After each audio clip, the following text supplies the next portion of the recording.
Yo,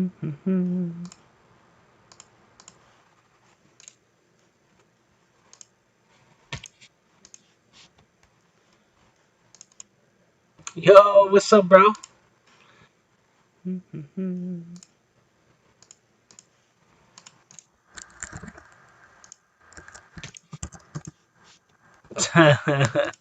Yeah. Can you guys hear me? Yeah. Do do do. Fight's about to start. That's cool. David Price versus Derek Chisora, I believe. That's a cool fight. I'm glad that Chisora was able to get that one loud and clear. Dope. What time is the fight in America? Right now, it's about 2 p.m. in California.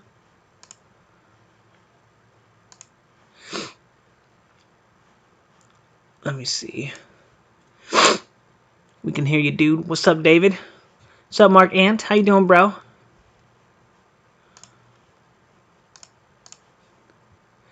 And if I can figure out how to do it, oh, it's 4:55 where you're at Eastern time. Yeah, yeah, almost 5 o'clock.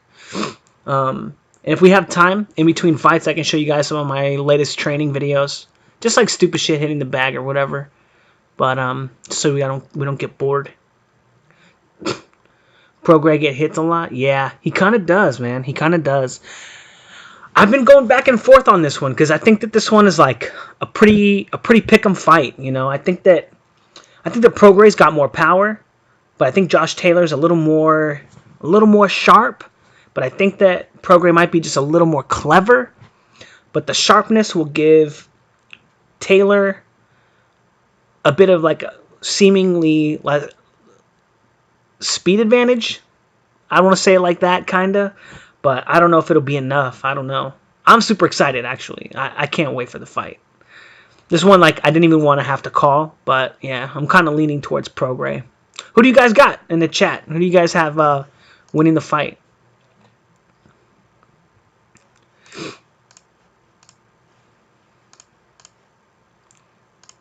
Do, do.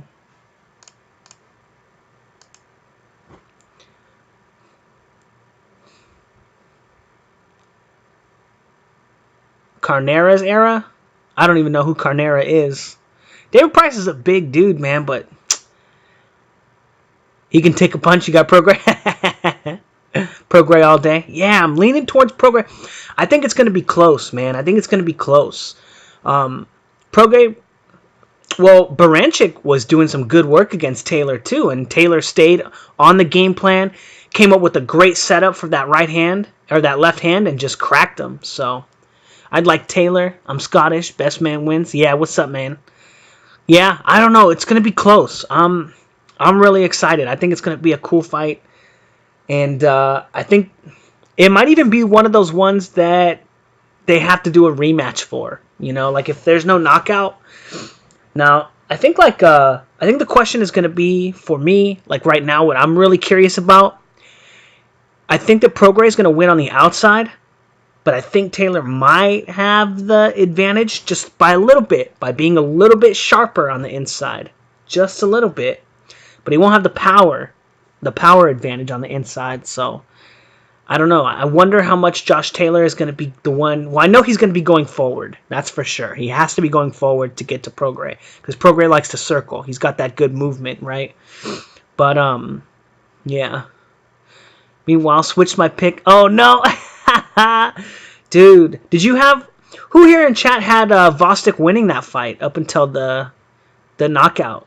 You know, I think up until like the ninth round, those body shots started to get to Vostok. But I haven't rewatched the fight. Somebody was telling me that Teddy Atlas was making Vostok fight scared, like he was going to get knocked out the whole time. And okay, cool, cool. Yeah, I thought, I got some like conflicting reports. Like some people coming to the channel saying Vostok got fucked up, and I'm like, damn, bro, I don't even watch that fight. What are you talking about? I had him smashing Better Beef, not like knocking his head around and stuff, but he was just lighting him up, like, and it felt like he could do it just at will, So I don't know what the deal was. If maybe he just didn't have the kind of preparation to get the power in his shot, But he also might just not be the biggest puncher too. I know he has that victory over Yunieski Gonzalez, but that one's always kind of been a little bit flavored to me because I think in the third round, Vosik slips a shot and then comes up with his head and smacks Yunieski Gonzalez in the chin and then hurts him, and then he knocks him out after, like moments after that shot. But so I've always kind of had like a little question mark on Vosik's power because of that, but I don't know. Anyway, this is kind of lame. I know this is super lame, but I'm going to go run and use the restroom real quick before the fight starts. But I'll be right back.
All right. It was the horrible commentary. Yeah? What's up, guys? Hey, guys. Sorry, I just got back. Thought I'd use the restroom before the fight started. But yeah, I didn't watch the fight with any sound, so I didn't hear anything like that anybody was saying. But yeah, I was kind of like, I had a lot of really conflicting reports. A lot of people saying a lot of really interesting stuff about the Beterbiev Vostok fight. So it kind of blew my mind. Carnero was touted in America as being 6'7", tallest heavyweight in history. Wasn't Valuev like 7 foot? I thought that guy was like 7'4" or something. I don't know. I don't think David Price is that good though. The link to the fight? Alright. So we got Chisora coming forward. James Toney style. Yeah, I could. I think people might be a little disappointed though. He's a good fighter for his era. I'll say that. Ben Askren versus Maia. No, man. You know what? I wanted to watch that fight, but I missed it. I got back just as Maia was choking him out, and I didn't get to see it. I should hit that guy up, ask him if he wants some striking lessons. I could give some to T Wood too. But anyway, it looks like we got Chisora coming forward, doing a good job, getting on the inside. One thing I've noticed about Price so far is that he's not transitioning his weight to his front foot. He's kind of setting trying to set on the outside and fight off the back foot. But that means he'll have a good right hand, but he won't have much of a left hook. And his left hook is what he needs to use to stop Chisora from coming in to take that front zone up right there. See how he threw the left hook right there? That's his T Wood. No, man, no. He kind of waits too long. He doesn't feint a lot. You know, he needs a little experience. Although beating Stephen Thompson, man, was seen as a circus freak in the 30s. Yeah, I could see that, Mark. I think maybe David Price is like, 2.0 Carnera. He's not that great. For a guy that big, he has no jab, and like, how are you going to be that big and not be able to jab at somebody? I don't know. You know, another MMA fighter that I don't have a lot of respect for is boxing, and he gets a lot of respect for it because he beat Dominic Cruz, Cody Garbrandt. I think his boxing is garbage. Like, sure, he can punch. That guy can slug, man. But he just doesn't know how to box, and that's why TJ was able to knock him out so easily. Just easily slipping shots, get off the line, and crack him.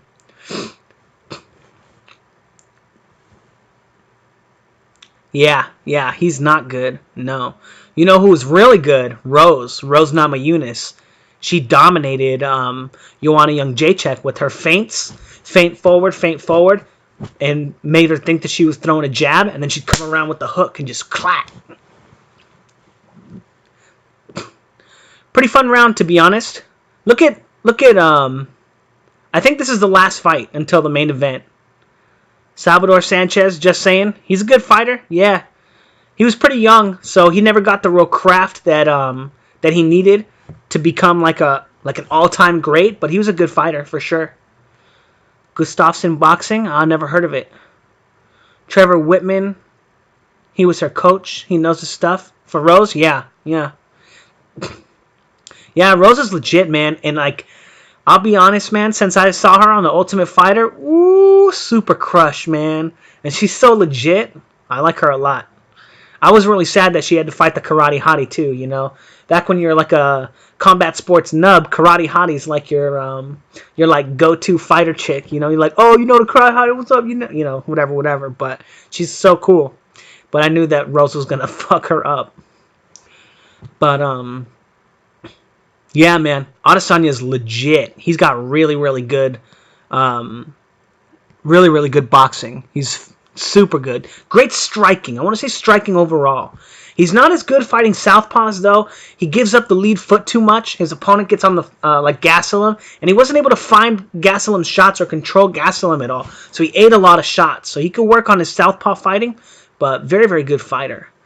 The greatest featherweight of all time? I don't really know, man. I don't really spend, like, a lot of time thinking about that stuff. Because, like, most of my boxing training and boxing analysis is done, you know, to help me box too, you know, and help me learn and continue learning and growing as a fighter myself. So, I watch mostly contemporary stuff. And that's, like, a large part of the fact that I have a YouTube channel. How do they measure reach in boxing? With the gloves or without? They make a fist, and they go from the end of the armpit, to the end of the fist, I think. Benavidez versus Plant is a legit fight. I don't know too much about Plant, but Plant looks pretty good. So, Lord of the Active Guards, what's up, bro? Stevenson Gonzalez tonight? Yeah, definitely. I'm pretty excited about Stevenson. I think he's gonna be a good fighter. Joe Louis, he's pretty legit, man. He's got great power. If you watch the fight with Max Schmeling, he never transfers his weight over. Or like when he shoots his jab, his weight is always in the same spot. He doesn't kind of do this, and that's why Schmeling was able to catch him over his jab. Called it a lazy jab, you know, but it's not really. He's just not finishing his weight transition after he shoots his jab. You see Loma become a franchise champion? Yeah, sounds like bullshit. Benavidez beats Charlo. Easy. Why would they make that fight? I don't know. Yeah, I'm not sure why they made him the franchise champion. So that they could make Devin Haney the regular champion? That's stupid. Devin Haney's going to get his ass kicked by Loma. He has no shot. What's up, Mark Torres? How you doing, bro? I think all the belts is good, to be honest. You love how I always stress the active guard? Yeah, it's so important. You just, yeah. Yeah, Jamal would be stupid to fight Benavidez. Benavidez is a real legit fighter. And Charlo's like a really good ABC fighter.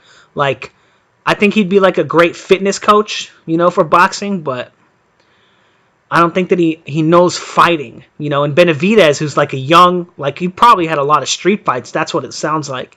When you watch that guy move, like he just knows what's up, you know. If boxing was ran more like the UFC, it'd probably be, I don't know. That's kind of like the PBC thing. What's going on with PBC right now, but I'm not sure. I think it would probably be bad, to be honest. Yeah, Charlo couldn't land a punch on Brandon Adams, you know. Teofimo versus Loma. I think Teofimo's got a real shot. I think that it's going to be an uphill fight for Teofimo. At best, I think that Teofimo versus Loma is Better Beef versus Vostik, except for Teofimo doesn't have the same power that Better Beef does, and Loma has more craft, I think. I think that it would be like maybe if Vostik fought, we had this Vostik fight an amateur Better Beef, like that, you know, before he had any pro fights, you know, maybe like, I don't know, but kind of like the same similar vein, but Loma should smash him on average in the exchanges, but he might be able to land a really good shot. Yeah, Teofimo's got to get past Comey first. No, I don't even know if he does, because Comey's a legit fighter.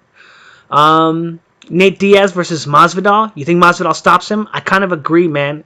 He's not a West Coast gangster, but you know, he's a good fighter. The thing is, though, Diaz is so loose. Even if you hit him, like, it's hard to hit him clean. So I'm not sure if you can stop that guy, especially because he can take you down, and he's so good on the ground. So I don't know if he stops him, but he might be able to outwork him, and then win rounds 4 and 5. I think that, or Diaz, you know. So I think Masvidal might win the first 3 rounds, and then might lose the last 2, and then, you know, it's kind of a pick 'em fight. Whoever you gave the 3rd round to, whoever you gave the 1st round to, kind of thing. Canelo wouldn't fight Benavidez or Plant. Jamal needs to at least unify at 160. He's never going to get any. He's never going to get any belts, I don't think. I don't think he's good enough to beat anybody in those like top 4 guys. I don't think he's good enough. Kovalev versus Canelo, I don't know, man. I haven't made any videos on it yet because I haven't really been able to like do any film study. So I don't know. Masvidal more athletic. I think Masvidal is way stronger than Nate Diaz, and that might be a big factor. But Diaz he's so slick, you know. You think Haney beats them all? Who? Who could he be? Who could he be beating? Devin Haney. That guy's a baby. That guy, he don't have no experience. Listen to the way he talks. Nah, bro. Diaz by submission? Yeah, I could see that. A better stream. This one I got sucks. How's this one, Chief? Boom.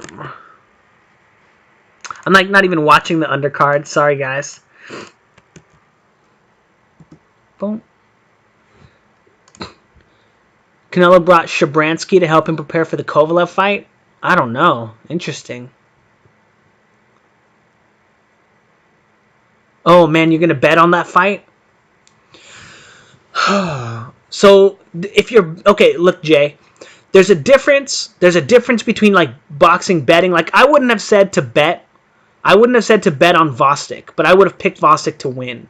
But I wouldn't have said that was a good fight to bet on, just because there's a lot of narrative to push Better Beef. So even if he was winning, even if Vostik was winning, I'm not sure he could have gotten. I wouldn't have been before the fight sure he could have gotten a decision. But betting that you're basically betting that Kovalev will knock Canelo out, because Canelo is a way bigger name than Andre Ward. Way bigger name, and he couldn't get the nod in that fight, and Andre Ward didn't do anything in that first fight. So I think that's what you're betting on, right? Understanding what the line actually is, you know. The boxing might be pretty even. It might be pretty good, and both fighters might do like really well. So like a lot of split 'em fights or split 'em rounds, but Canelo will get every round that is close like that. Canelo will get every single one. So I don't know. I don't know if betting on him to knock Canelo out is a good bet, because that's all it comes down to if you're gambling. That's it. If Canelo beats Kovalev, that's the greatest win in boxing history. I don't know about that, but this heavyweight fight is about to end early. Yeah, I'm like missing the whole thing. But notice how Price keeping his weight on the back foot like this, kind of the Philly shell style. The only difference is that You know, he's not keeping his hand here or his hand like across his shoulder and turning all the way over, but he's kind of fighting on the back foot, right? And the reason that that's a bad idea is because he's the taller guy, so he's just completely out of position. Kovalev wins easy. Ooh, man. Oh, 345 for Kovalev? Yeah, man. Actually, that is pretty wild. Canelo gasses. Did you think that Canelo gassed in the Jacobs fight? I know that he kind of slowed down a bit, but... Ooh, okay. Who do you guys... This is going to be a big part of Canelo. Yeah, I'm not sure Canelo gasses anymore either. I know that he took a little bit of breaks in the Daniel Jacobs fight, but Daniel Jacobs is a big guy, man. He's a big guy, so I'm not sure. But here's the question, right? If you want to know who's gonna win, who do you think? Oh, price is down. Spoilers! Who do you think in the Kovalev Canelo fight? Who do you think is going to be going forward? See, he's fighting on the back foot right now, so he's getting caught with that overhand right over and over. Canelo has iron chin. Canelo rolls with the punches pretty well. He does roll with the punches pretty well. I don't know if it's an iron chin. I don't actually... Well, I only remember one guy who ever hurt Canelo, and that was Miguel Cotto's little brother. Gets destroyed by Beterbiev. I mean, I don't think that's even true, actually. I think that Canelo could probably beat Beterbiev. I don't think that Beterbiev's that good. You know, I'm still not sold. Get a knockout over Vasek. Sure, I agree. That's pretty impressive, but I feel like he's going to expose himself, you know. I thought he exposed himself against Johnson, but he did take some hard shots from Triple G. Well, he rolled a lot of those shots too, but he did take some hard shots. But also, he kept Golovkin on the back foot, and Golovkin wasn't able to get his power shots on in the second fight like he was in the first fight. 1-2 and 1-2-1. That is very predictable, but because he does throw only those shots, it'll probably be harder for Canelo to get on the inside. No, wasn't it Johnson? It was like Johnson, yeah, I think it was Johnson that exposed him a little bit. He knocked Beterbiev down in like 2 fights ago or 3 fights ago. Kovalev is much better on the back. Yeah. Well, also, Kovalev has a good shift to the side, too, where he comes in with the straight left hand, right? Boom, boom, and then he shifts back and comes in with the shot. So, bop, bop, right? And then he can slip this way and then come back. Yeah, I think Chisora won. They stopped the fight. Sorry, I'm not calling that fight super well. I don't think Price is that good of a fighter. Oh. Golden Boy knows what they're doing. They see Kovalev declining. Man, that's the thing. Like, if you underestimate Kovalev, like, okay, the second Andre Ward fight, I think that the punches were low, but I think Kovalev was on his way out anyway. Now, whatever reason that you have for thinking that Andre Ward was winning that fight or could win that fight, it doesn't matter. But that's legitimately the only fight that Kovalev has lost, right? I know he didn't beat Alvarez in their first fight, but he was dominating that fight all the way up until he started controlling the space, and then Alvarez was able to set one punch up on him and knock him out. Help with weight transfer? No, not squats per se, because that is not going to transfer your weight. You want to practice some like heel toe stuff. Let me see. Okay, one thing you can do, and this is one of my favorite exercises, just plant your left foot. If you're right-handed, just plant your left foot on the ground with your heel in the ground, so your toes up like this, right? And then just dig your heel in, and then on your back foot, you're going to be on your toes, right? So you're going to be like this, and you're just going to be, well, you can start from your heel here, but you're going to roll into your right hand like this. Boom. Kind of like you're driving, right? Bop. But keep your weight on your heel on your back foot. And that's going to help you start feeling that shot drive in. And what you kind of want to do is just get the rotation and get the repetition in for feeling that shot. Pop, pop, pop, you know. But some really good exercises for getting that motion, and you want to do them both ways. It's kind of like a squat, but it's also kind of a lunge as well, kinda. But you're gonna do that same motion. Keep the weight in your heel on your front foot, and on your back foot you're gonna be in your toes, and you're gonna kind of do a squat, but go all the way down and turn your hip all the way in. So like, let me get my stream up so I can see if I can even do it. But when you're here, so if you're right-handed, you're going to go here, keep your weight in your heel here, and you're going to go all the way down like this. Boom. And then go all the way back the other way. And it looks kind of funny. I'm like watching it on my stream. But you kind of want to do this and go all the way through the weight transitions. Let me get my fight back up. And go all the way through the weight transitions and keep going through those. And what you want to do, so like a lot of times people will say that you're only going to use your quadricep, right? Your quads. But a lot of it is also your hamstring too. Your hamstring. So like when you're pushing off of the ground, use the heel of your foot instead of your toes to come off of the ground into your toes. So it'll be like this. Boom, boom, boom, boom. I don't know. Figure that motion out, though. Figure out how to use your heel and your toe, both of them, to... Yeah. I don't have any napkins. Hold on, I'll be right back.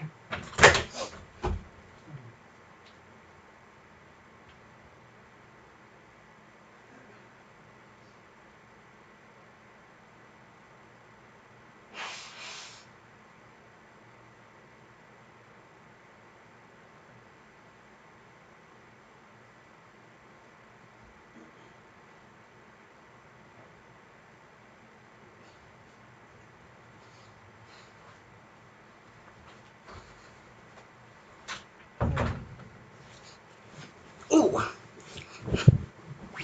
But what I was saying, Alexander, the other thing you want to focus on, make sure that your punch when you're hitting the bag is only part of your weight transfer.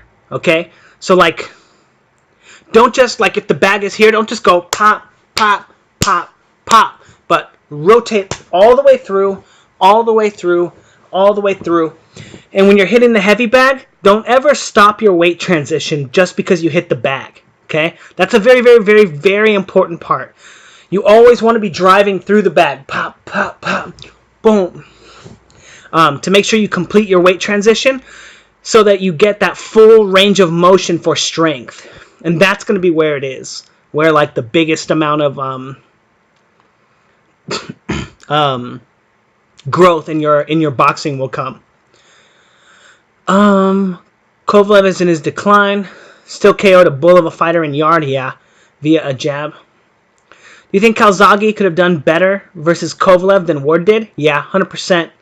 Calzaghe would also probably smash Ward too, especially because he was just so much better on the inside. Yeah, I think they're thinking that Kovalev is going to fail under the body, you know, like the middle rounds. But it's interesting too because Kovalev and Canelo, they both usually kind of slow down around the same time in the fight. So it'll be interesting to see how they kind of balance that out. Your deadlift is 405 at 160. I'll be honest, bro. I don't have no idea what that means, man. Nothing. No idea. But it sounds nice. Oh, yeah. Yeah. Kovalev's new coach, Buddy McGirt. Definitely looking like a good move for him, for sure. And thank you, Lexus. Yeah, blow my nose. Got some napkins now. I think Yard was fatigued by that point. Yard was getting busted up, man. I think there was a lot of mental fatigue on him. It was more mental than physical because I don't think Kovalev has ever fought anybody I don't think Yard's ever fought anyone who puts that much pressure on you, makes you think as much as you do. You think a Russian gangster is going to let a 5'8" man beat him? Maybe, man. We'll see if he has if he can stop him. We'll see. Regis stops Taylor in 9 rounds. I'm thinking something like that too. The only thing that I have a hard time betting on knockout for either of these fighters because they've both been in tough fights. I think that Taylor's the one more proven with his chin, because we've seen him take some big shots before. So I'm not sure, but yeah. Other than that, I don't really want to pick a knockout. But that makes me wonder if Taylor is going to be able to outwork Prograis, because if Prograis, I think Prograis is going to be the power puncher. He's going to be the one landing the bigger shots, but Prograis might get outworked a little bit. Yeah, draw either. Yeah, this could be an incredibly hard fight to score, guys, because I feel like Prograis is going to land the bigger shots and the cleaner shots, but Taylor might land more of them. So just depending what you like. I'm not sure. How much strength training do they do in boxing?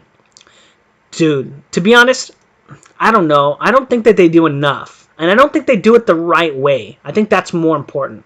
I think most people have a really a fundamental misunderstanding with what you're trying to accomplish in boxing and with what you're trying to do and how the best way to do those things.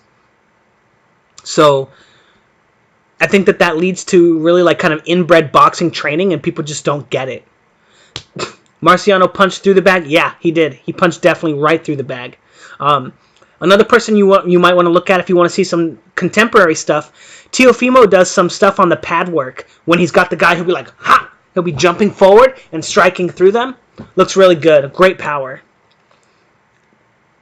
That's pretty strong for 160. 405. Okay. All right. About 100. Oh, we're waiting outside of Conor McGregor. Of course they were. Of course. A bunch of little kids who take it a little too seriously. And then, Khabib taking it so seriously himself. I'm not sure what the rehydration clause is going to be for that fight. I'm not sure. Yeah, I think Kovalev Canelo is going to be pretty effective too. Or pretty competitive too. I agree. I don't think that either one of these guys could wind up being dominated. I don't know. Regis has the great head and upper body movement, but seems to have 2 left feet. Sometimes, yeah, sometimes he's a little bit awkward with his footwork. A little bit. Virgil Hunter with his stick glove? I don't know what you mean by that. I have no idea what you mean by that. Regis or Taylor? I think I've got Regis by a little bit. By a little bit. Now, we've been talking a little bit about it, and we're going to be... I think that Prograis is going to be able to control Taylor on the outside for a little while, and he might be able to land some big shots. But what I'm curious about is if Taylor is going to be able to get to the inside and be effective on the inside, because I think he's a little sharper, a little shorter with his shots on the inside than Prograis. Prograis will be definitely sharper, busier, yeah. But I do think that Taylor will be busier, and that's where he's going to need to be fighting Prograis on the inside and just be busy. So that might mean we have a lot of like crappy rounds that are hard to score. Great rounds that are hard to score. Boxing virus, that sounds, to be honest, that sounds like a really stupid thing. Sounds really dumb. I don't understand why you would do that. Like, so much of your combat training is you have to be imagining that stuff anyway. And if you're working the heavy bag, you want to be... Prograis is too big for him. Oh, interesting. People punch harder than others. It's not genetics, it's body mechanics. Nobody punches hard. Nobody in all of boxing has ever punched hard or fast. They have good technique. Okay? Think about it. Think about when you're hitting the bag and you hit it the hardest. You have really good technique. If you can reorganize the way that you think about that, just every time you have a great shot on the bag, don't say to yourself, wow, I hit hard. Wow, I'm fast. Tell yourself that you have good technique. And then relax into it. Allow body mechanics to do some of the work, all of the work for you. But it's not genetics. I'm actually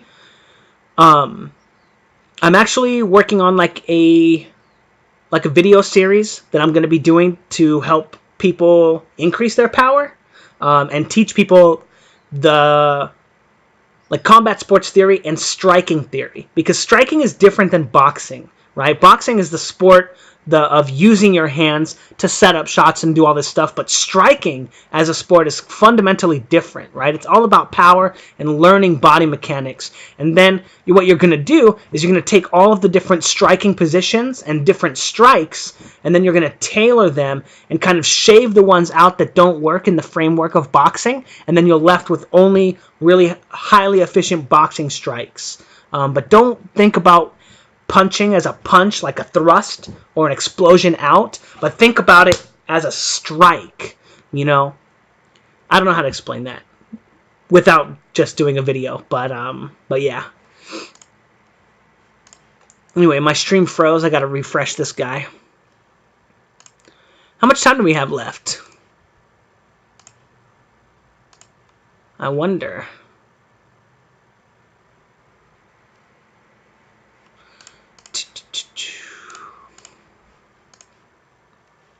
Bum, bum, bum, bum. Tyson Fury versus Deontay Wilder. Deontay just punches harder. He has better technique. So, like, Tyson Fury uses shorter weight transitions. His feet are closer together. And Deontay Wilder has longer ones because his feet are farther apart, right? So his weight has farther to transfer, which means that it's going to have more momentum. Don't think about it like that, but that's just the way that it works. Your weight travels farther. You're slinging your weight into your opponent. But if your weight transfer is really short, meaning your shoulder only goes so far, you're not going to have that much power in the shot, right? Boom, boom, versus just, I don't know. But anyway, it's the size of the weight transition that's the reason why Fury doesn't have that much power, because he stands really short, and Wilder usually stands really, really wide. Josh Taylor is going to be just another very competitive. I think he's going to do okay on the World Championship stage. I think Josh Taylor is going to hold his own. If he doesn't win tonight, I definitely see him winning a world title in the future. But right now, this is just the biggest moment, so there's a lot of pressure on him for it. Yeah. Lomachenko would beat both of those guys, I think. Taylor might be a little bit more of a challenge just because he's a little better on the inside and he's so much taller. So that might be hard for Lomachenko, but I think Lomachenko would still beat him. You got Taylor winning the fight? Yeah, man, it could be. It's going to be a good fight. I really think it's going to be a good fight. Fury slaps. He definitely doesn't commit to his weight transitions in the same way that Wilder does. Definitely not. And Wilder does have much more skill than people give him credit for. Don't think about it like punching power doesn't exist, but reorganize the way that you think about it. If you're a heavyweight, it's much easier to have power in your shot because you have more weight, right? You don't have to work so hard to transfer it. You know, very, very basic boxing technique. But also, if you're a bigger guy, it's easier to knock the heavy bag around, right? It's easier to work the heavy bag. So say you have a heavyweight hitting a 200-pound heavy bag, and then you have like a welterweight hitting a 200-pound heavy bag. The way that they're going to hit the bag is going to be so much different because the way that the younger or the smaller guy organizes his thoughts around what is a hard punch and what is not is going to be different than the way that the heavyweight does. Naturally, the heavyweight is just going to be hitting the bag and knowing that he hits hard because he's a heavyweight. Where I think a lot of times people, especially if you're working with a heavy bag like that, you're not going to understand how hard you're hitting the bag. You should do a video on punching power. Yeah. I'll show you guys one of my training videos. I'm not sure how much time we have left until the fight starts, or how easy it'll be to get that training video up. But let me see if I can get it on. And add a source. Screen capture, smart.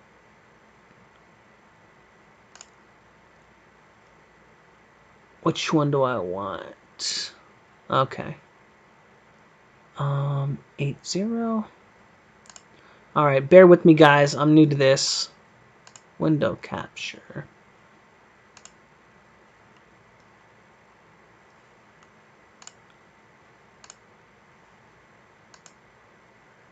Oh, it doesn't work. VLC for some reason doesn't work with these videos. Punching power can be developed. Tommy Hearns wasn't always as big of a puncher as he became. Yeah. Some guys in my school when I was a teenager punched as hard as hell. Good technique. Good technique. Yeah. Oh my god, smoking. I can't watch a fight like that. It's so hard. I just get lost. I never see anything. But let me see if I can open this with another tool.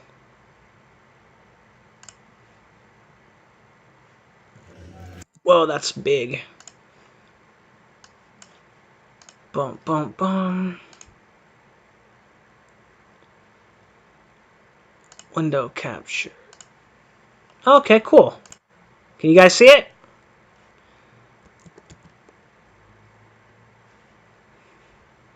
I don't know if I should turn the sound on or not.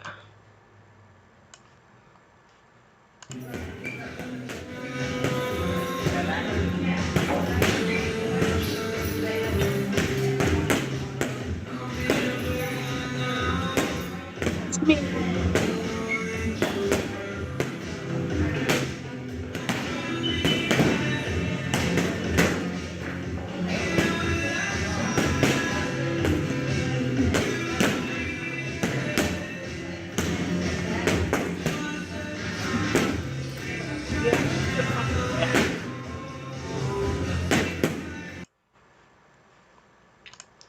But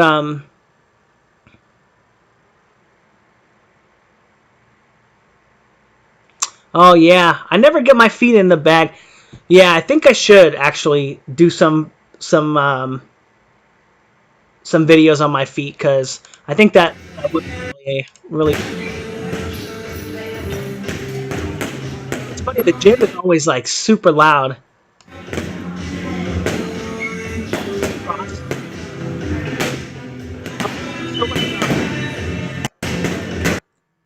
The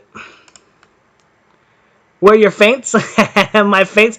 If you notice, it's hard to see, but the drill that I'm working on is it's a count. So like every count is a weight transition. So it's duh duh duh duh, and every time I slip or I take a step, I use a little bit of a head movement. But my head right here, it doesn't look like it, but my head is crossing off the line right here. And then notice when I shoot my jab here, I finish my weight transition on my back foot, and then cross my weight back over. But you notice my head is moving constantly. I'm using these motions, the count, to be my. It's actually going to be my shoulder. I'm mostly working on just driving through the head. It's not really like the. I don't know how to say it.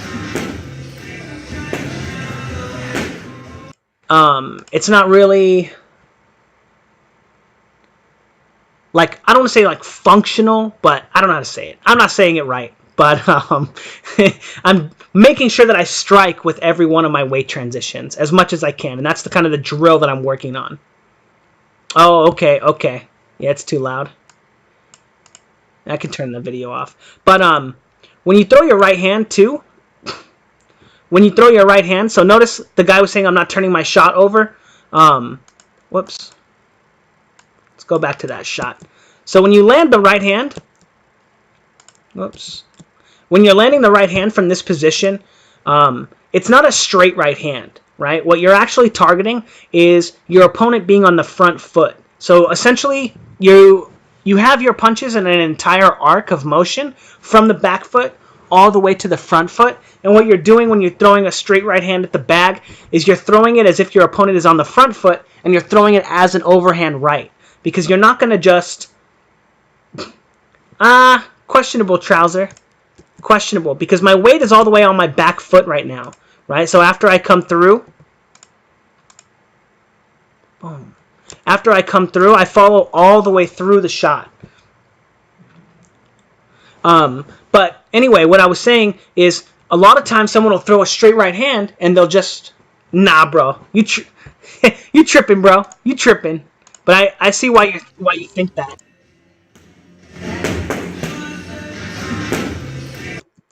But hold on. The fights are starting.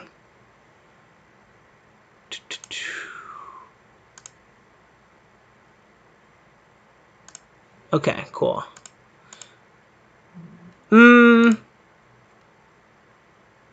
Yeah, he goes straight. I think you guys are kind of misunderstanding what I'm doing. I think that's what it is.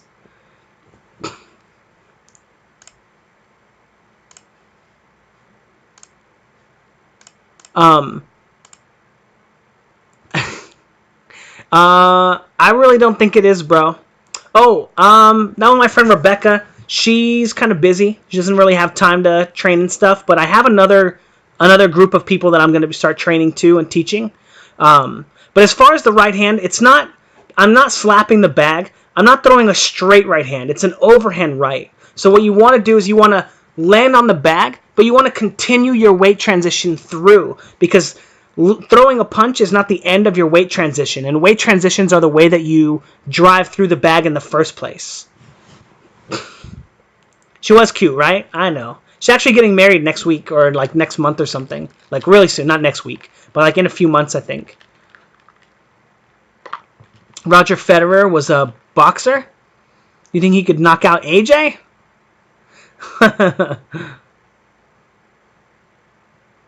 I think somebody wanted me to spar that guy too. Casual Boxing Talk. One of those guys. I'm not sure. I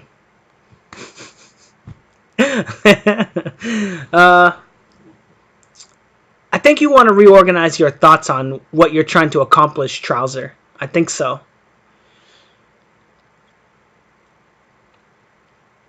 The father of MMA? Wait, who? Bruce Lee? No, definitely not. But his bags are different too. So number one, the bag that I'm hitting in that video is actually like a Muay Thai bag, and it doesn't have a lot of weight in the top half, so it kind of just gets knocked around.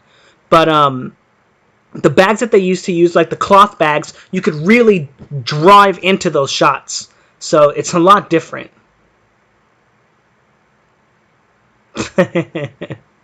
Maybe I should. Yeah, I think they're just organizing it a little bit differently. I have another video. I'll play that one after though. It's a little bit longer, but that one was actually at the end of my workout. I usually do my videos at the end of my workout.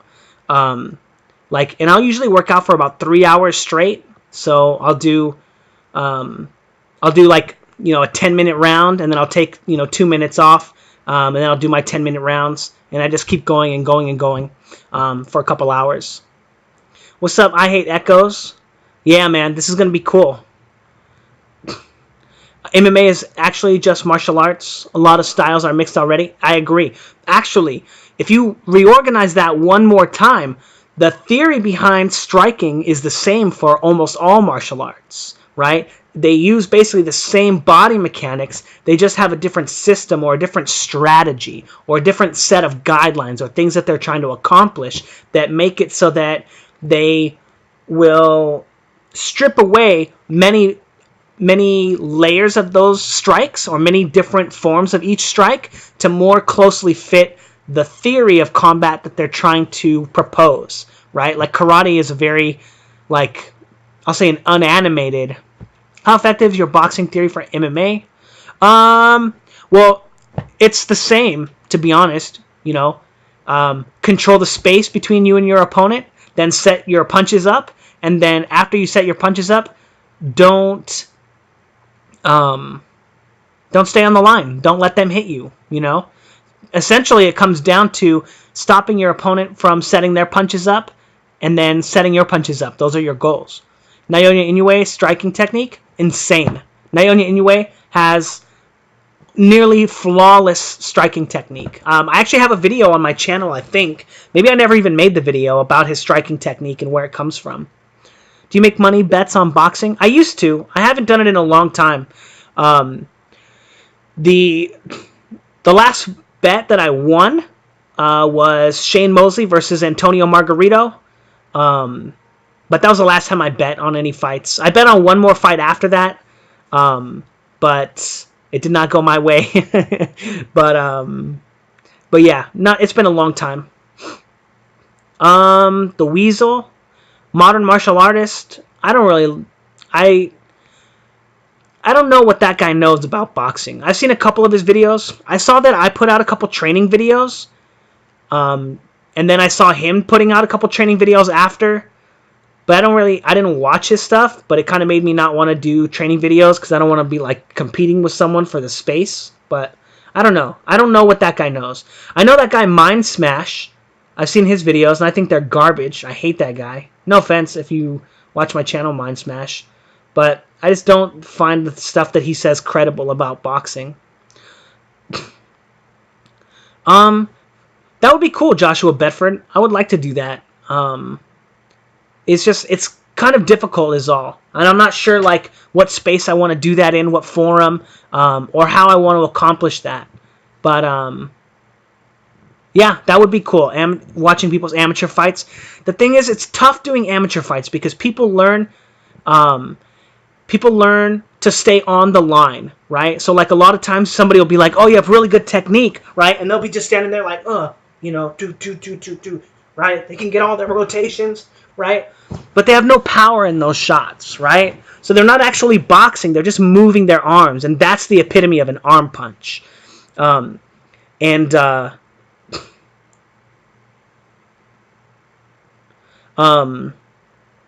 I haven't done any sparring that I've recorded. And I've only sparred at my current gym a few times because I've been recovering from injuries and stuff. And before that, the last time that I sparred, I had like a super serious accident. I was sparring with this guy over at the Arena MMA, and this was like in 2012. And it was like some heavyweight guy, and I don't know what his deal was, but he kept trying to go hard with me. And at the time, I was like 140, 150. And at the end of the third round, he wound up stepping on one of my feet. When I threw a 1, 2, 3, I would like tot, and then I would throw the hook to spin off. And he stepped on my foot and then just unloaded and threw like a huge left hook to my core and tore my whole abdomen. I'm training right now at Old School Boxing, and let me ask you guys this question real quick. Well, let me ask it at the end of the fight because I'm really curious because I'm not sure if I'm going to continue training there anymore. Because I don't know, things have been getting kind of weird there. But it's Old School Boxing. It's run by an old professional coach named Ernest Johnson. He ran his son into a world title fight with Zab Judah. Super nice guy for the most part. He's pretty cool. He's pretty chill. I like his philosophies on things. I think he's smart. I think he learns well. But some of the ego stuff just kind of trips me up a bit, and it kind of stops me from wanting to train there. But I'll tell you guys a little bit about it. Maybe you guys can tell me if I'm being a piece of shit too, because that's entirely possible. I might just be being an asshole.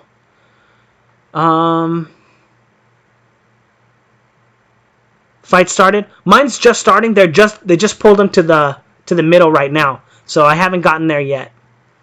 They just touched gloves. All right, no more talking about stupid shit. We're gonna be talking about the fight, and I'm going to be. Hey, what's up, bro? Gang 412, 17-year-old starting boxing career, become a great fighter with his IQ. Boxing IQ is the only thing that really matters, okay? Well, I don't want to say that exactly, but Vostok has a better boxing IQ than Beterbiev. So a little bit of physicality there, but yes, boxing career is going to be the biggest determining factor. Fight started. Okay, so first off, we have Prograis shuffling forward, feinting, coming forward. And notice when he slips to the outside, he's slipping in with his jab on the inside. That's to control Josh Taylor as he transitions his weight from his front foot to his back foot. The clock is at 2:32, 2:31, 2:30, 2:29. But just like we thought, Taylor is being controlled by the feints and the probes. Ooh, and he got walked into a right hook right there. Beautiful shot. So Prograis figuring out a timing already to attack Taylor because Taylor doesn't always layer his offense. And Taylor's going to have a much more difficult time layering his offense against Prograis because Prograis is feinting and slipping and changing head slots, right? And transitioning his weight. Now, transitioning his weight, I'm at 155 right now. Transitioning his weight gives him an effective way to threaten his opponent. Oh, I haven't seen any body shots yet. I'm not noticing them yet. But Every time he slips to the front foot, he threatens a straight left hand, and every time he switches back from the back foot, or from the front foot to the back foot, he threatens the right hook. And right now, ooh, yeah, body shots. I see what you're talking about. But right now, every time Prograis comes, or Taylor comes forward, he's not feinting and he's not forcing Prograis out of position. So Prograis is able to slip one direction and then transfer his weight back with another shot. So just like that, he slipped that shot with a pull counter and came with the left hand to the body. He's completely dominating Taylor right now. Taylor has found zero success or zero safe ways to get on the inside yet. Nice level change into a body shot. I wonder what Prograis was looking for there. Ooh, there you go on the inside. Taylor's starting to land some great shots on the inside. Again, just a little bit shorter, a little bit crisper than Prograis on the inside, and that's making a huge difference. Landed some really good overhand shots. Now, that's going to be a big problem for Prograis if he continues to keep his lead hand down and his weight on the front foot. That's going to be very difficult for him to be able to block those shots from Taylor. I wonder what it is that Prograis is going to want to be looking to set up on his own, though. Because right now, all of his offense is reactive and waiting for Taylor to come in. So he might still be waiting for the counters and the right hook and the left hand over the top. Controlling him with the jab. Now again, he doesn't have a very active guard right now. And he's getting feinted into slipping onto his back foot. And that might be very dangerous if Prograis starts letting his left hand go. So watch when that jab comes and Taylor slips this way. He's going to slip to the inside. He might be getting set up for a 1-2. Prograis defense reminds me of Eubank Jr. The only thing is, though, that Eubank doesn't ever move his body. He doesn't transfer his weight or threaten position super well. So putting him out of position, like when you put Prograis out of position and he slips this way, you know that the straight left hand might come after. Or he slips this way, you know the right hook might come after. Right? So even threatening him, oh no, even threatening him might put you into a position to get hurt. So I think the Prograis defense in that regard is a little safer.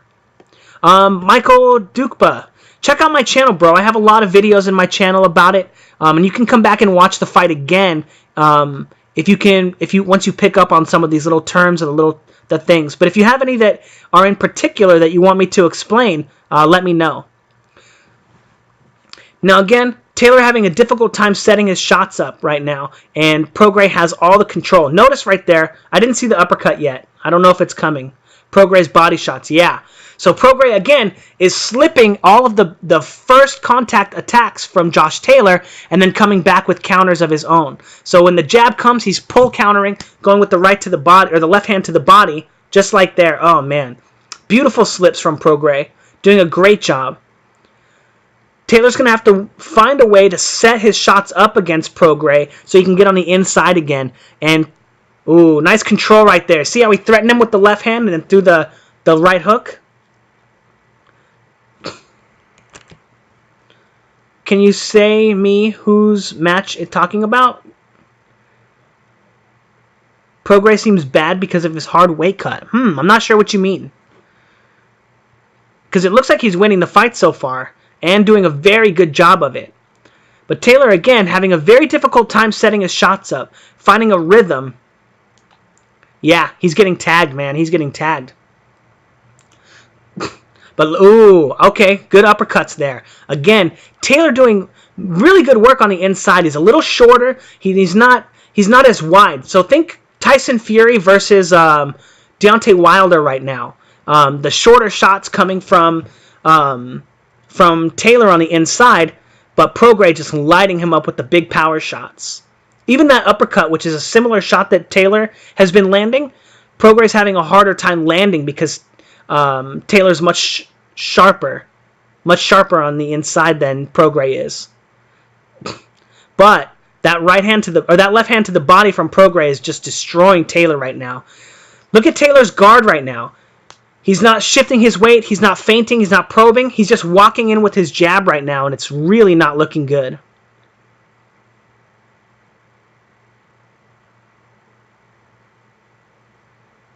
Yeah, he's doing a good job right now.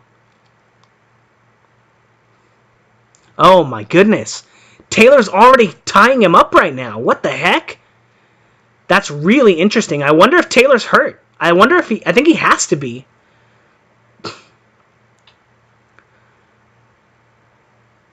Interesting. Very good slips. Yeah. Prograis is doing a really good job. And again, the constant weight transitions from Prograis allow him to easily and more easily slip the punches from Taylor. Ooh, but Taylor's starting to come up on this round. I don't think he won the round, but...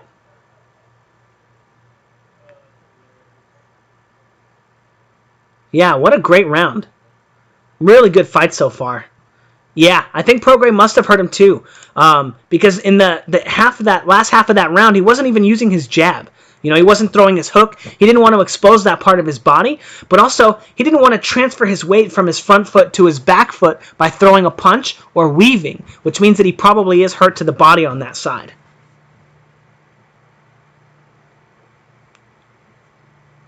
Yeah, probably not, Michael. Patrick Michael, probably not.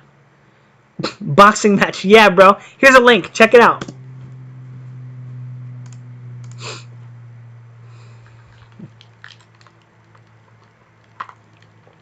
Yeah, great slip right there. Really great slip from Prograis. But good body shot from Taylor right there, coming in right there. Even though he got caught by that shot. What's up, bruh? So third round. So far, we got 2 rounds for Prograis. I think pretty clearly. And now what we're looking for is Taylor is not fainting, right? So, oh, sorry, bro. Oh, you got to close him. You got to close him, that's all. Yeah, Prograis hurting him to the body for sure. Doing great work. Slipping, getting away from those headshots. But most importantly, Taylor's not setting his punches up. He's not fainting. He's not controlling Prograis. And Prograis is able to do anything that he wants to do right now. Look at how he shoots that left hand. Gets Taylor to turn away from it and then comes with the right hook. Really good boxing from Prograis here. And Prograis is so dangerous because he's transitioning his weight from the front foot to the back foot so well. Great slip on the outside right there. But this is exactly where you don't want... yeah, exactly. Taylor is fighting small. Exactly. And that's one of the psychological things you want to think about when you're fighting your opponent. How big they are, how much space they're taking up. Don't think about it in terms of boxing, but when you're thinking about the psychological edge, because a guy fighting small can still beat you. It's the same, but you can tell where their mindset is. And Prograis is really open, really wide right now, really comfortable, and Taylor's just a little bit smaller, showing that he doesn't have that comfort level psychologically. Taylor doing a good job of controlling him right there, muscling him with his front shoulder. And look at Prograis just probing him with these shots, right? He's not even really letting him go. He's just kind of seeing how Taylor's going to be reacting as he continues to transfer his weight. Great slip right there. Ooh, that was really interesting. So Prograis slipped to the outside right there, and then Taylor slipped with him and came with the shot. That might be a really good sign for Taylor right there. Prograis is bigger, and Taylor knows it. Yeah, definitely a bigger puncher for sure. Ooh, so Prograis just shot that straight left hand, slipped to the outside, and then Taylor came with his own left hand over underneath. So he might start catching Prograis as Prograis slips to that direction right there. Oh, thank you, bro. Yeah, those are some really slick counter shots for sure. I think Taylor might be finding a counter shot of his own, though, with his left hand. I think he might be working on it from that position that Prograis was just in, using his right hand, or using his left hand. So I'm looking for Taylor to start countering the left hand now. Or at least attacking Prograis when Prograis on the front foot. Okay, so Taylor's starting to figure out some rhythms for the slipping. That's good for him. But Prograis still just a little too slick. 152, okay.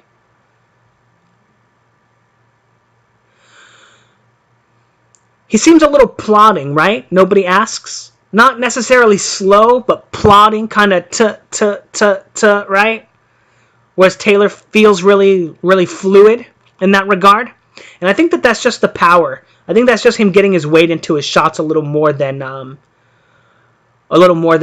Taylor is. But I think Taylor might be seeing something. He might be Baranching King Regis Prograis, because Prograis has been really active, right? But he's starting to pick something up. Ooh, those body shots, though, man. Yeah, he's doing really well, really well. Taylor's going to need to start going to the body himself, otherwise he's never going to find this guy. Although, those shots on the... Yeah, he plods along. Yeah, he's really getting his weight into all of his stuff. But that makes him really dangerous, too, because that means he has a lot of great control over his weight.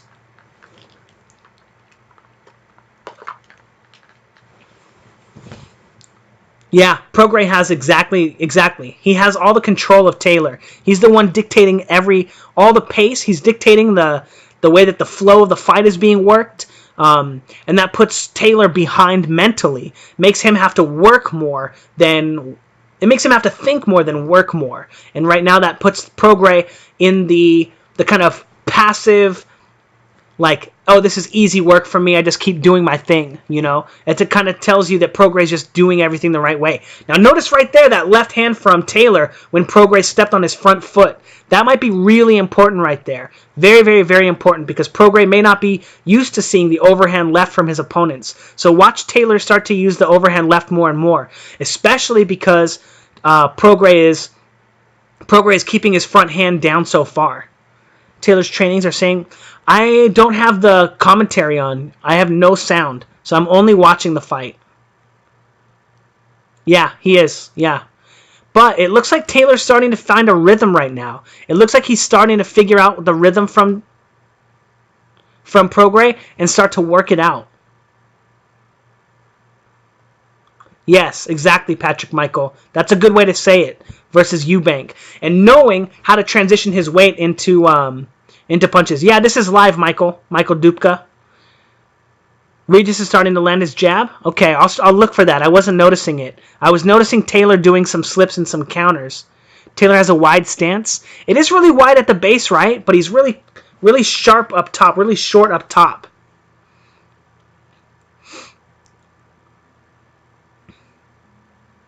Yeah, Taylor's starting to get into a rhythm now. I think he might be too far behind anyway. Might be a little too broken down to the body, but... We just landed a strong jab. Oh, man, I got to stop looking at the comments. Oh, this is dangerous right here, you guys. See Prograis sticking his lead hand out there? That's a level of confidence that he has setting up his shots that is very dangerous for Taylor. Very, very, very dangerous. That means that Prograis may not be feeling any of Taylor's work. Any of his punches, and may not be worried about his shots at all. So he's going to start setting up even bigger and bigger shots. But man, Prograis is actually looking like an all-star right now. He's looking fantastic.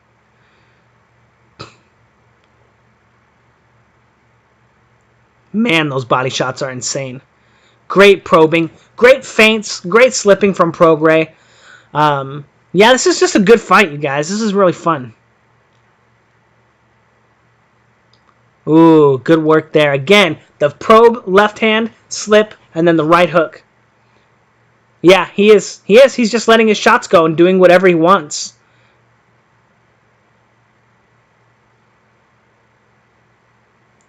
Some nice movements from Taylor right there, getting off the line. Yeah, that's the thing. Even though it doesn't look like Taylor's setting up a lot of his shots, because he has this motion and he hits hard, he's constantly threatening you as an opponent, right? He's constantly saying, hey, are you ready for the left hand? Are you ready for the right hand? Are you ready? Are you ready? Are you ready? Because he asks you that question so many times, it makes it very difficult for you to want to go and attack him. You know, it gives you a lot of control over your opponent.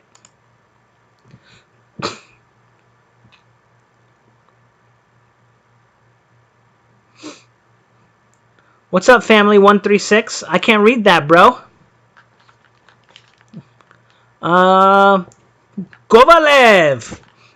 Lomachenko. What's up, man? All right, so what are the scores in chat, guys? Has anybody given Taylor a round yet? Oh, look at this body shot. And that is a perfectly placed body shot, you guys. That was perfect. Right in the solar plexus. Now, the solar plexus, you guys, That's actually just a liver shot. I know a lot of people probably don't know that, but it's actually just a liver shot. Your liver is all the way up there. We just jab is lethal? Yeah, he's doing a really good job with both of his jabs.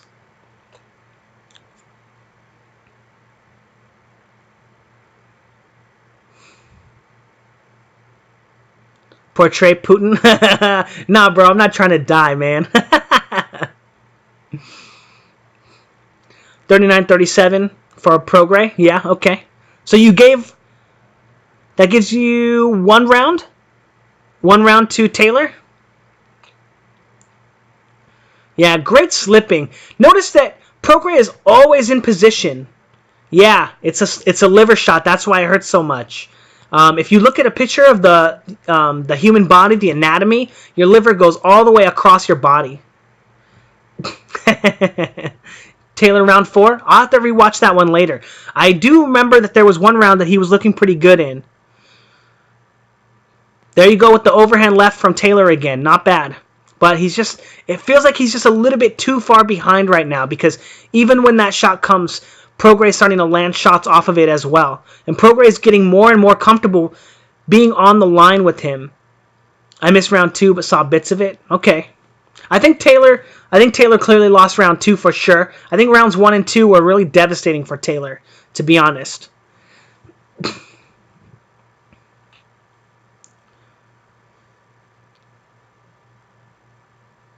Interesting. Yeah, Prograis, again, having a difficult time getting away from that overhand left, but it's not really affecting him. I wonder if that's because of the body shots, and Taylor's not able to shift all his weight to his front foot to get power into that shot anymore. Yeah, he's really talented. He's really good. And it's really hard to fight guys like that, because you think they're just moving. Oh my god, that was a great body shot right there. If Taylor was, if these guys were orthodox fighters, that was a knockout right hook to the body right there.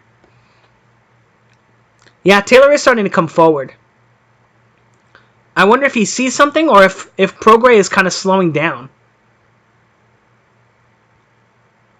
Yeah, Prograis is walking him in. Well, because Prograis slips with every one of his shots, and Taylor's probably never fought anyone who doesn't fight straight on the line with him, right?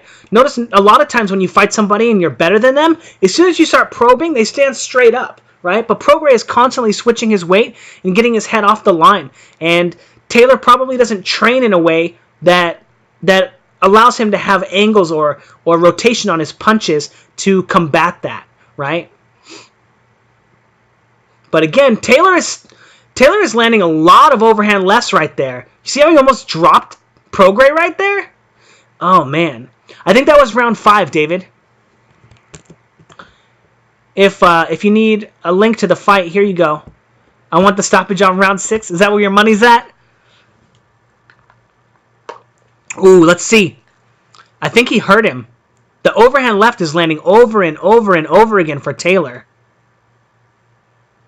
Oh, man, body shots again, though, from Prograis. Man, those are mean. But, yeah, the overhand left, I don't know. He landed a couple of them right there. And I didn't think that Taylor could hurt Prograis. But I think he actually hurt him twice in that round. But I'm still not even sure he won. You don't gamble yet? Well, when I'm picking people like Vostik to beat Better Beef, man, don't take my opinion. Although I wanted to say that I would pick Vostik to win the next round, or the next fight too, if they had a rematch. I would pick Vostik every time. All right, round 6 starting. 245, 244, 243, 242. Taylor might win even. Taylor did pretty well in the last round, and Taylor's starting to find a rhythm in which he can open up on his overhand left. So, you think he's winning. Interesting. Yeah, Taylor's actually... Ooh, the overhand left again. Taylor's starting to land it more and more often. When Prograis slips to the outside, or when Prograis slips to the inside, sorry, Taylor's starting to land that overhand left.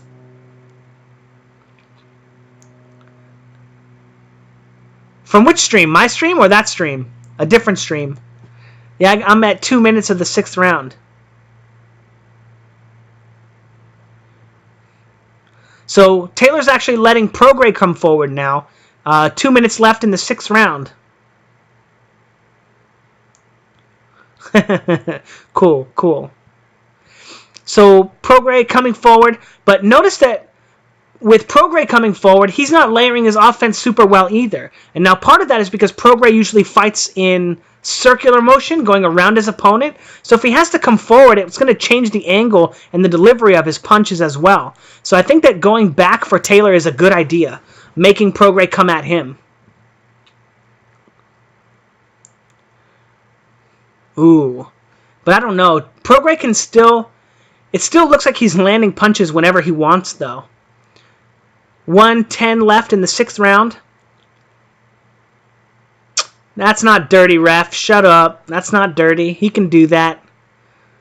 But Prograis, I don't know. Prograis still probing in there. Landing good shots, you know. Setting those shots up. Starting to land those shots.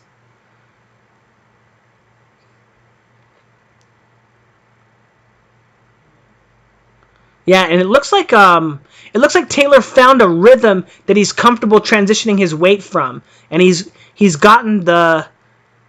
Let me see. How do you say it?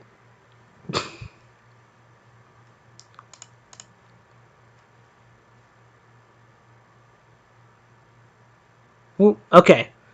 So the 6th round is over. Did Prograis get dazed at the end of that round? I think he has been getting dazed. I think he's been getting caught. Yeah. Yeah, infamous. I think Taylor has caught Prograis' rhythm. Now, that can be a really good thing or a really bad thing if Prograis picks up on the rhythm that Taylor has now. But yeah, Taylor is starting to get more comfortable in there. He's not slipping so far or so deep in his weight transitions anymore. And he knows he's kind of, I don't want to say his timing, but he knows how far he needs to slip with each attack now. Prograis was not countering enough on his slips. In that round, no, yeah. It looked like he was coming forward more, which is interesting. This has felt like a really long in-between rounds right now. Alright, round 7. Alright, round 7 starting. Prograis coming out on the back foot. Oh, on the front foot, but going backwards. And starting to bait Taylor in now. Using his lead hand to control Taylor and stop Taylor from layering his offense. Getting countered right there. Good shot from Taylor. Man, Taylor is coming in right now. He's doing really well. Ooh. He's even starting to catch him on the tip of his gloves when he's blocking shots.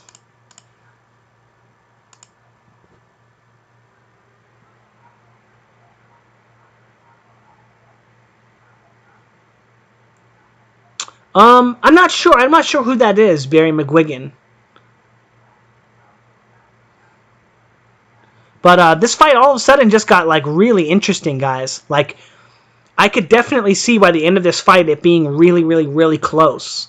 I think I have it 4-2 right now, or 5-1 for Prograis.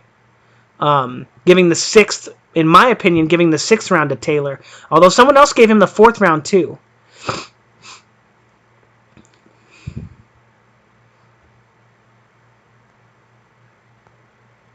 Nope, I don't. Good left hand from Taylor. Yeah, the inside fighting right now. Yeah, Taylor's doing really well on the inside. He's just a little bit sharper, a little bit shorter with his stance on the inside than Prograis. And I guess that's the downside of transitioning so much of your weight, is fighting on the inside becomes very difficult. And what Prograis not doing is controlling Prograis on the inside. He's not using his, there you go. He's doing it a little bit there, but for the most part he's getting caught with shots. Yeah, Taylor leaning on Prograis is a very, very good idea. That's exactly what he needs to do, because that's going to block his weight transitions too. And I think Taylor is a little bit better fighting on the line than Prograis. Even though Prograis is more dangerous.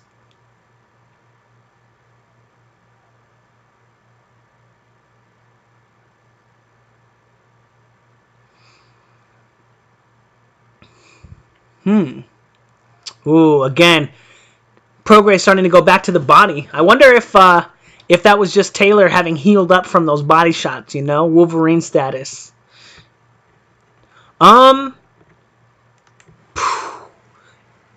If the fight keeps going this way, Taylor's going to win. If the fight keeps going this way. But Prograis is very dangerous, so I'm not sure. Yeah, that was a good series of jabs right there. Yeah, I think so. I agree. I think Taylor won that round as well. So what do we got? At least 2 rounds for Taylor, right? Rounds 5 and 6 for Taylor. I think I'm going to call that right now. 5 and 6. Wait, what round is it right now? Was that round 6 or 7? Oh, crap, I forgot.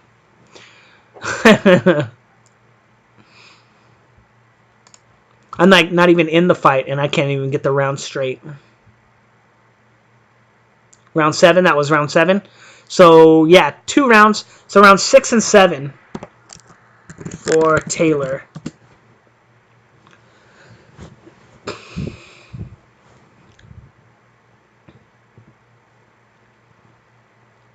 Yeah, great counter right there.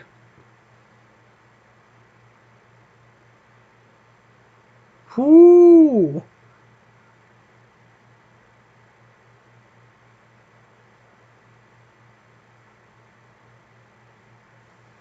Yeah, Taylor round 7 for sure. Round 8, guys. Round 8. Alright, so Prograis starting with a 1-2 slip and then a right hand to the body. So looking to start at the body again. And Prograis getting a little wider with his feet now. Looking to move a little bit more. And I think that that's a good strategy. I think that he was looking to set hard shots up for Taylor the last couple rounds, and maybe that's why he wasn't doing so well. He abandoned a little bit of his movement, maybe in favor of some hard shots. You know, on top of the fact that Taylor's starting to pick up the timing as well.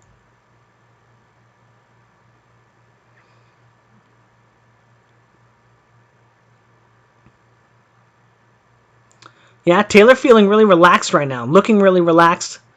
Still not picking up on the timing of that jab, though, when Prograis steps on that front foot and then shoots another jab. That's been giving Taylor a lot of problems. Good spin out right there. I wouldn't recommend slipping that direction if you're not going to move all the way off the line, though. But, yeah, Prograis looking good now. He's starting to make Josh Taylor think a little bit more rather than just allowing Taylor to get to the inside again and light him up like he did in the round 6 and 7. So staying on the outside, transitioning his weight, and feinting really well. Notice he landed that overhand left right there. It looked like it was off of a jab feint because he steps with the jab. And Taylor has been having a hard time dealing with that. Now I like that from Prograis too, when he steps and he shoots that right hand, or he shoots that left hand. Very similar to his own jab right there. Good control from Taylor.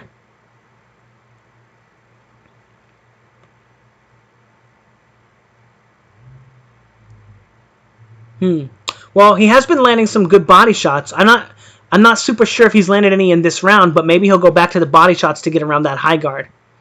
Do you guys have Taylor winning this round? Good slip jab right there. Taylor is slipping really well. Ooh. Oh, okay, I see what you mean. Good control from Taylor, yeah. Good control.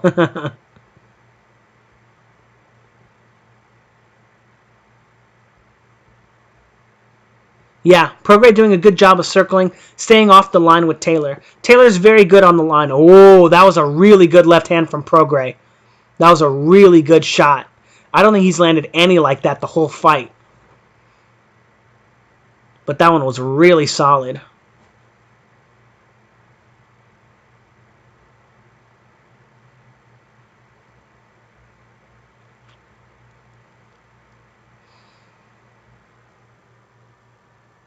Yeah, very dangerous. He's got a really good jab. 1-2 land for Taylor. Who did you guys have winning that round? Did you guys have Taylor winning that one? I think that one was really close. But to be honest, I don't remember seeing hardly any punches land from either fighter. Some good jabs from Prograis, a couple good body shots, a couple left hands on the inside from Taylor, but I don't remember a lot of the punches. We just edged it? Yeah, it's kind of what I was thinking too. But man, look at that left hand, you guys. I think that's the best one he's landed all fight so far.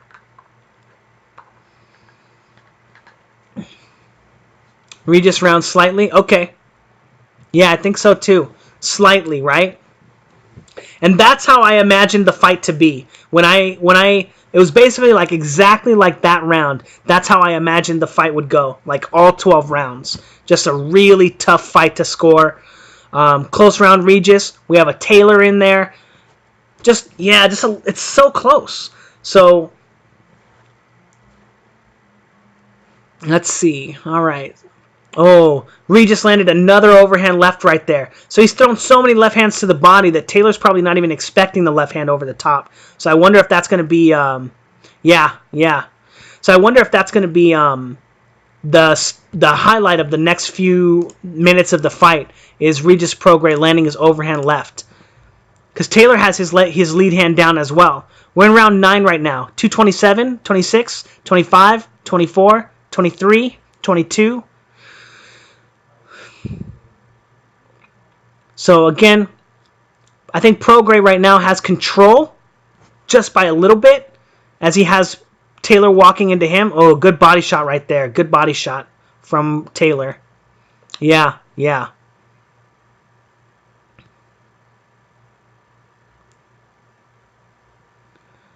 Prograis trying to bait him in.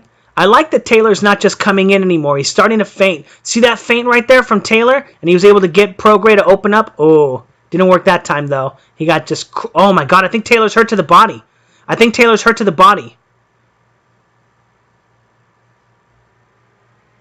Ooh, okay. So he's starting to work. I think he's looking for that left hand over the top now, too. Is he? Is Prograis hurt? What is going on? Why isn't Prograis throwing punches? That Church of Feints.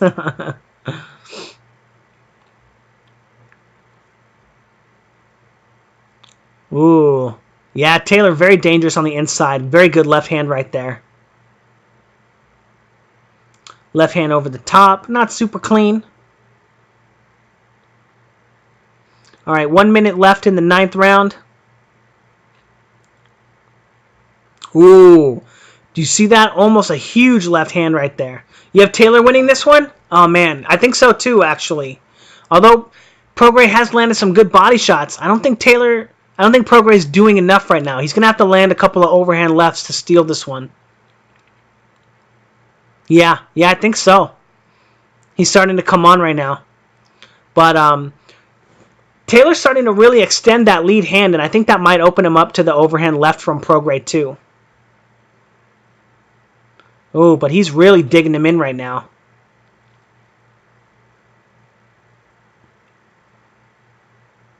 Very tough fight. Well, we're going to learn a lot about Regis Prograis in the next 3 rounds. Oh, another good body shot. I really think that Prograis hurt Taylor to the body this round, but I don't think he capitalized on it at all, and I think Taylor was able to recover. Yeah, and I agree. I give Taylor this round.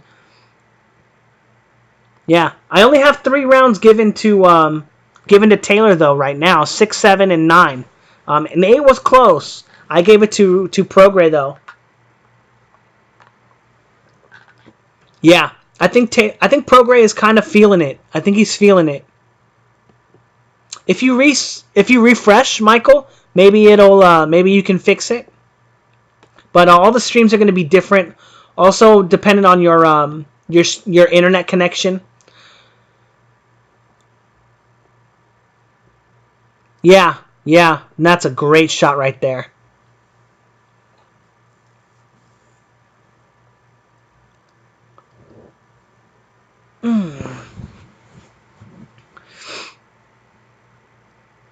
All right, exciting one. Prograis looks tired. Yeah, I agree. He does look a little bit tired.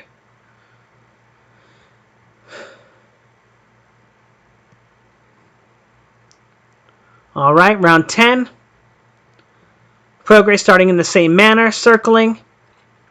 Ooh, I don't like the look of that jab right there. Feinting the jab a bit. I do think he needs to start coming over the top with that left hand, though. Well, these guys are in that Super Series, right? So I think that's why they've been in this for like 2 years or 3 years or something. I'm not sure. Yeah, Taylor's doing a good job on the inside now.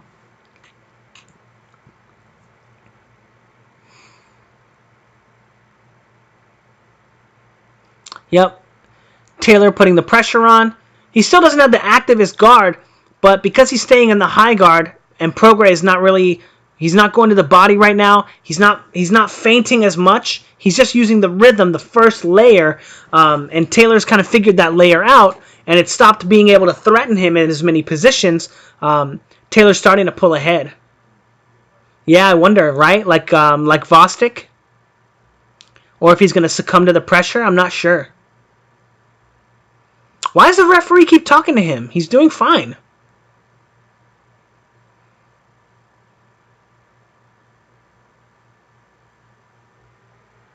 Yeah, Taylor doing much better on the inside than Prograis is.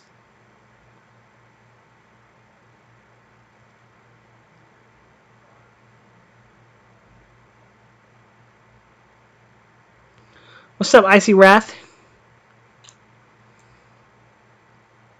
Yeah, I think so. I think he is. He is folding a little bit. He's really tired right now.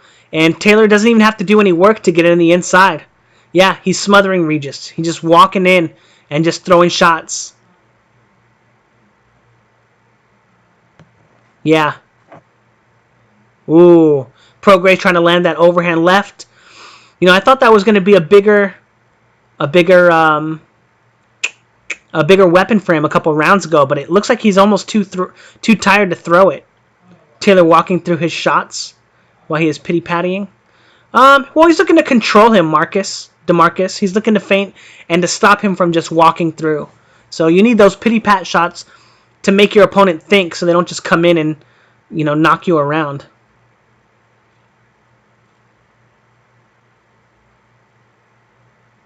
Ooh, good body shot. Yeah. Well, I think Taylor probably has to stop Regis. I think Taylor's a little bit too far behind on the cards. But he definitely won that one, so that's 4 for me for Taylor. Exposed the whole division. Too skilled. Josh fights inside outside on the ropes. Of the ropes. Okay. Life's easy if you try. Interesting. Ooh.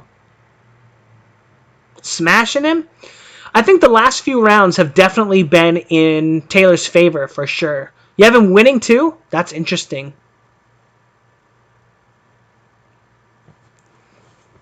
By how many points, Infamous? Yeah, I agree. I think he does have to win the last 2 rounds. I mean, I think I have Prograis winning still, but it could wind up being a draw if Taylor wins the next 2 rounds. Yeah. 1 point. Okay. Round 10, guys, or round 11. Round 11 just started, and Taylor's already on the inside against Prograis. He didn't even have to work his way in. Boxing Scene has it 96-94 for Taylor. Interesting. That's crazy. Not crazy, I mean, but like that's interesting. Very interesting. I don't agree with it either. I think I have the opposite.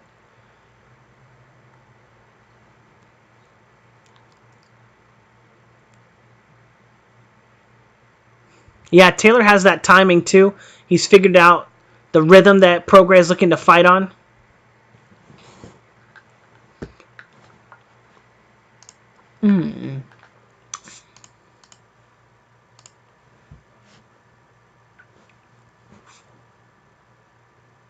Yeah, that could be too, Joshua, Mr. Bedford.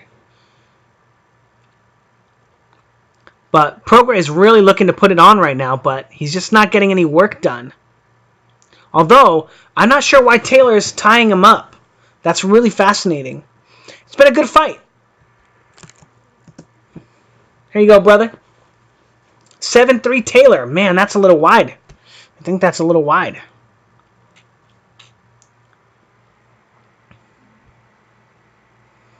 Although Taylor's doing really good work right there.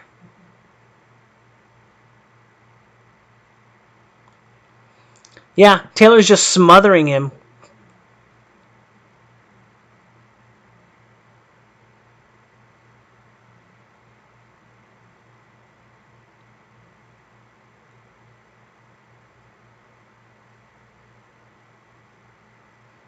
Prograis is a cheat. Whoa.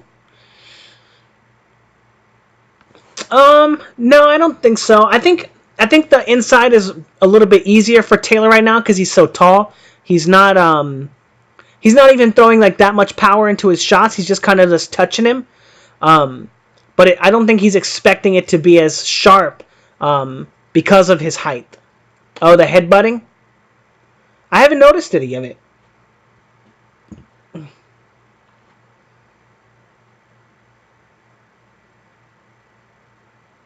Left wing dude Hillary? I don't know what that means. You have Prograis winning this round?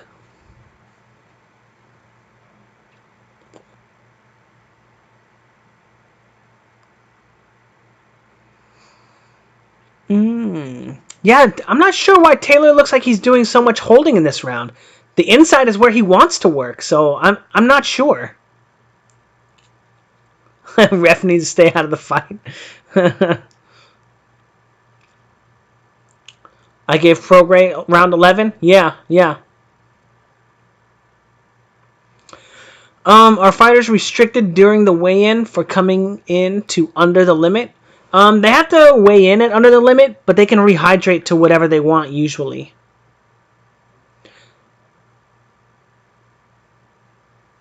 Campbell Loma? Huh. Ooh, yeah. Prograis did a really good job that round. 6-5 Prograis. Okay. I can respect that. I think I only had 4 rounds for Taylor before. But I can see 5. I think that's perfectly reasonable. Yeah, we're in store for a really, really good 12th round, you guys. Now, if Taylor comes out, and I don't think he will, but if Taylor comes out holding again and looking to slow the pace like that, I think the Prograis is going to outwork him because he's not getting anything done on the outside. So if he's holding on the inside, I don't think that he's going to do it. I don't think he's going to win. Prograis opening up the round again with the straight left hand that gets blocked or slipped. Taylor making Prograis carry his weight. Yeah, that too. Yeah, that's a good point. Taylor's been doing a really good job of making Prograis fight heavier than he is. And work harder. I guess that's a better way to say it.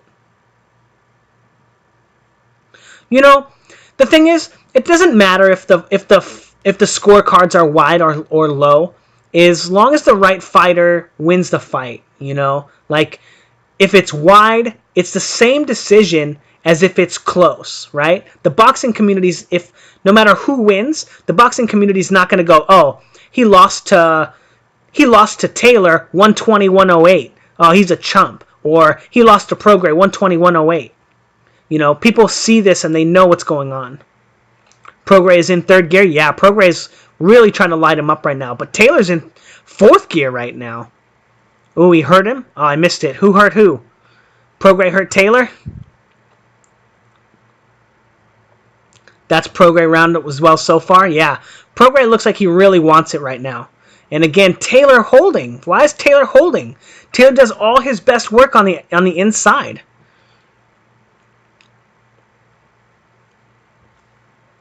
Oh, good overhand left right there. 2 of them.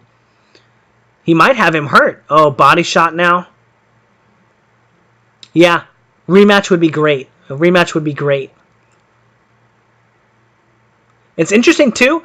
I'm not sure, but I might even favor Taylor in the rematch. If he already has the timing and he knows what he's looking for, I think that he might be able to do a really good job.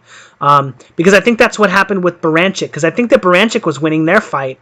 I don't remember exactly, but Baranchik was doing a really good job. And once he figured out Baranchik's timing, he was able to start setting him up and land some big shots. I think it just took him a little bit longer to do that with Prograis because Prograis has so much power. He's just so dangerous.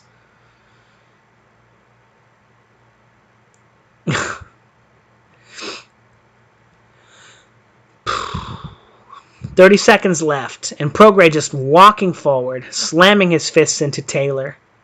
Scorecards. I think we have. I think we had it 6-5 for Prograis going into the 12th, and I think most people in the chat are giving the 12th round to Prograis. Although Taylor looks like he's coming up right now.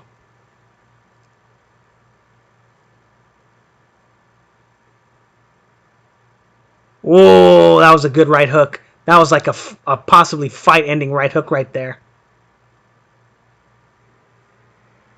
Oh, good fight, guys. Good fight. Very good fight.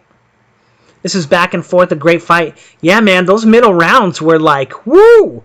He was starting to light Prograis up with that short left hand over the top. 7-5 Prograis. I think 7-5 Prograis or 8-4 Prograis is a really good scorecard. I think 6-6, even pretty close. I think that's not a bad scorecard, but did they diss Prograis on the corner? I'm not sure. I don't know. I didn't hear anything about that. I live in San Diego, California, in the United States. Yeah, he's cut up, man. He's cut up. It was a good fight. I have Prograis winning again, just by a little bit. You know, a draw wouldn't be awful. You know, though, I would prefer that Prograis get the win. I think that he won the fight. You think Taylor won the fight? 7-5 Taylor? Which rounds did you give Taylor? I think we gave him 6, 7, 9, and 10. I think 6, 7, 9, and 10 for Taylor. 7-5 Taylor or 6-6. Yeah, I think Regis did enough. But, you know, I wasn't scoring the fight. They both get smashed at 147. Well, let's see. Yeah, they were high. I wonder what was going on with Prograis, why he wasn't able to open that guard up. But I think there are a lot of really good fights at 147 for both of them. Oh yeah, Crawford beats all of them. There's very few people in all of boxing who beat Crawford. And most of those guys who might be able to beat Crawford are just bigger than him.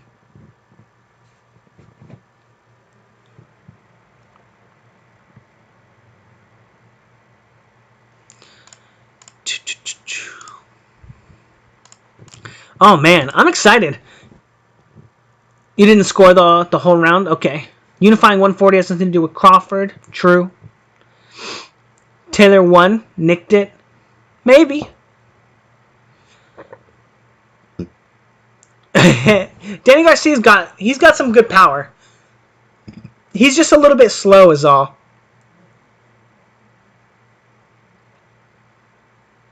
Oh, this was a good fight, man. Definitely check this one out.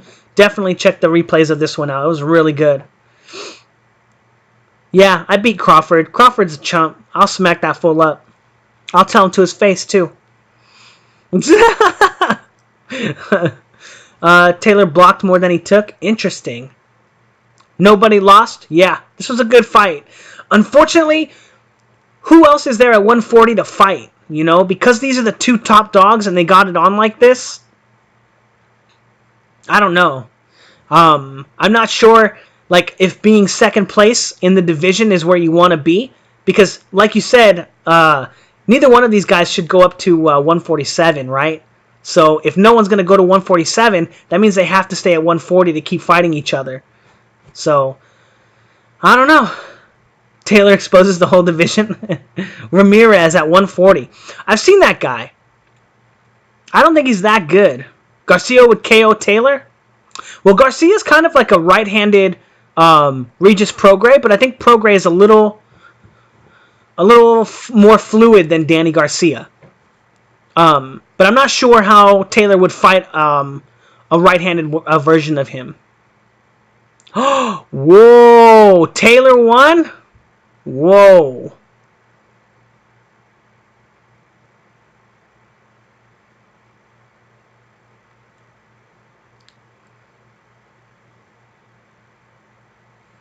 Ooh. Well, 117, 110. That's crazy. Yeah.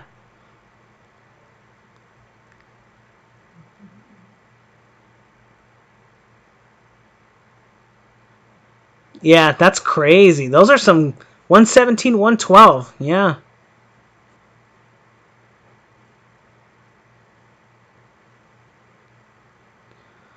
Wild cards, you guys. Wild. I didn't have any of it on either. I mean, the real question is does anyone, think that Taylor won? You know? Yeah, 114, 114, cool. 115, 113, yeah, alright. 117, 112. 117, 112 for either fighter is pretty crazy. Yeah. I'm glad that Prograis taking it well. I think he kind of might know what happened, but that should have been a draw. Yeah. I don't think Taylor won either. 3 of the first 6 and 4 of the last 7. 3 of the first 6. Interesting. I had Taylor losing basically all 5 of the first 5 rounds. I didn't give Taylor a round for sure till the 6th round. Taylor won. I didn't score, but give it a draw. Sure, yeah. I think that's fine. If you don't score it and you're like, yeah, it's pretty close, give it a draw. It's cool. Rematch after Ramirez. I bet there's going to be a rematch. Yeah. Taylor's unifying easy. Yes, bro. I know. I've seen you say that.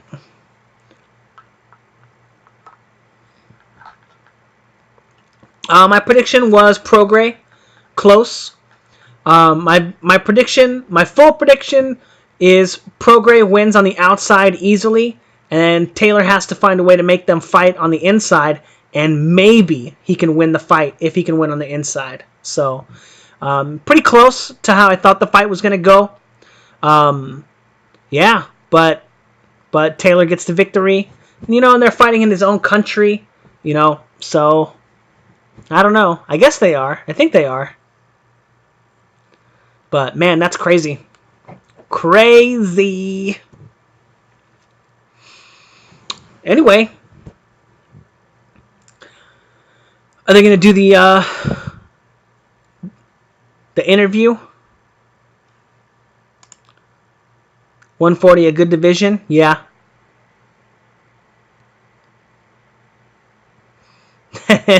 Yeah, that could be.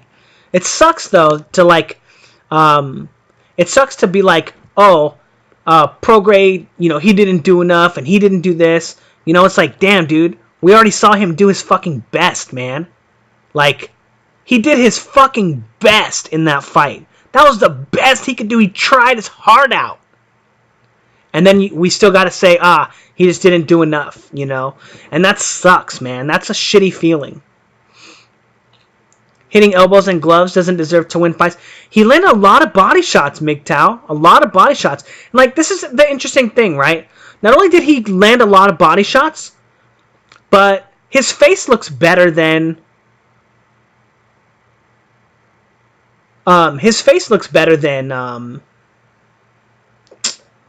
Taylor's, right? So, not only did he not take as many body shots, but he didn't take as many face shots either.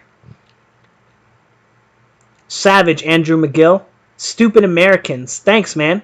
You can leave the channel if you want. You don't got to be talking to anybody like that. I never seen Prograis go backwards, but I seen him against the other sticker and mover. Not good. I'm not sure who you're talking about. You'd favor Regis if he improved his craft more? Yeah. Regis, he's got the first layer really well. The slipping, the probing, right, with the shoulders and the...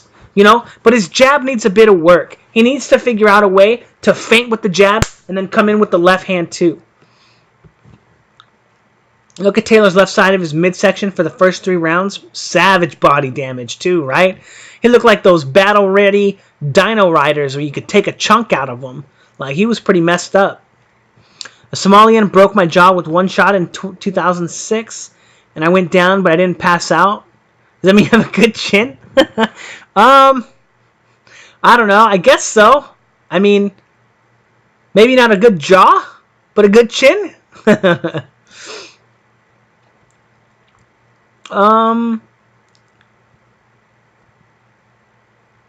Well, talk sense. Anyone who understands boxing knows Taylor won easy.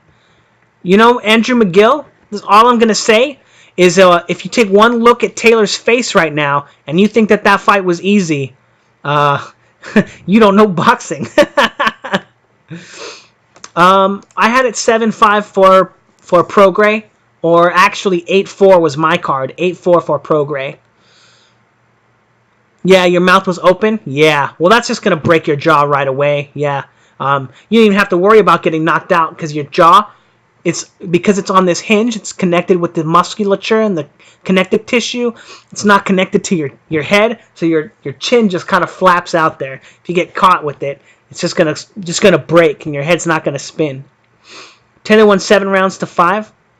No, you're right, G-Man. When it comes to score, right? But if you're saying that he won the fight easy, right? And we're like, it's not going to be super easy to tell exactly what Andrew McGill is saying or like what he wants to say when so much of what he's saying is laced with hyperbole, right? Or saying stupid Americans, right? Like inappropriate stuff. That's going to shade all of the stuff that we're interested in hearing that he has to say, because now I'm not thinking about what Andrew McGill has to say. I'm thinking about him saying that I'm stupid, right? But the reason that he wants to say something like that is because he wants to misdirect the conversation into being something about anything other than boxing, because what he has to say is so ridiculous. It doesn't make any sense. So he has to shade the argument with, "Oh, you're stupid." So, anyway, I thought Prograis was going to win by split decision. Yeah, I think I have it for Prograis still, so I ain't tripping, but Prograis needed to throw the left more. Yes, I agree with you, Patrick Michael. He did need to throw the left more. So one of the things that he was having a hard time with was the 1-2, because he transfers all his weight into his cross, his jab cross, and he never came over the top with the left hand unless he was just slipping with it. But he didn't have a way to feint his way into the straight left hand. So yeah. Actually, I really want to hear what they had to say. You know, it was a close fight. You know, I know. I really want to see what he has to say. I'm pretty sure it was gonna be real. I know it's gonna be close, but I mean, the better man won tonight, so it's cool. Did you believe that you were in front maybe through the first quarter, first half of the fight? I mean, I thought it was pretty even, to be honest. I thought it was pretty even, but I thought it was pretty even all the way until like the last 3 rounds, and then I thought I caught up. I started timing him. I started moving my head, and but he won. I can't say nothing about it. I give no excuses. The better man won tonight. No excuses at all. Thank y'all, England, and I'll be back.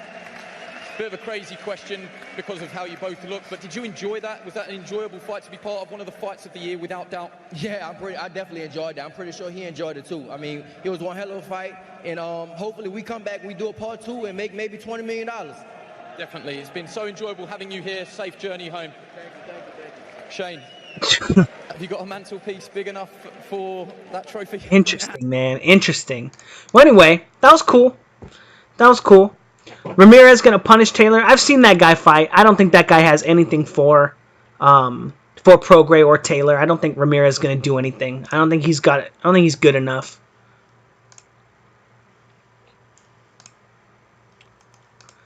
Huh. Do you think Prograis got a little comfortable after the first 5? I do think that Prograis got a little comfortable. I think that he stopped going to the body and he started headhunting a little bit, and that allowed Taylor to pick up the timing because the slips were more effective for him. Taylor was able to start slipping punches because you can't slip a punch to the body, right? You got to block it or you got to move out of the way. Once he started headhunting, that allowed Taylor to put Prograis into the same spot that Prograis had put Taylor in. So there was definitely a shift in the fight around the 6th round.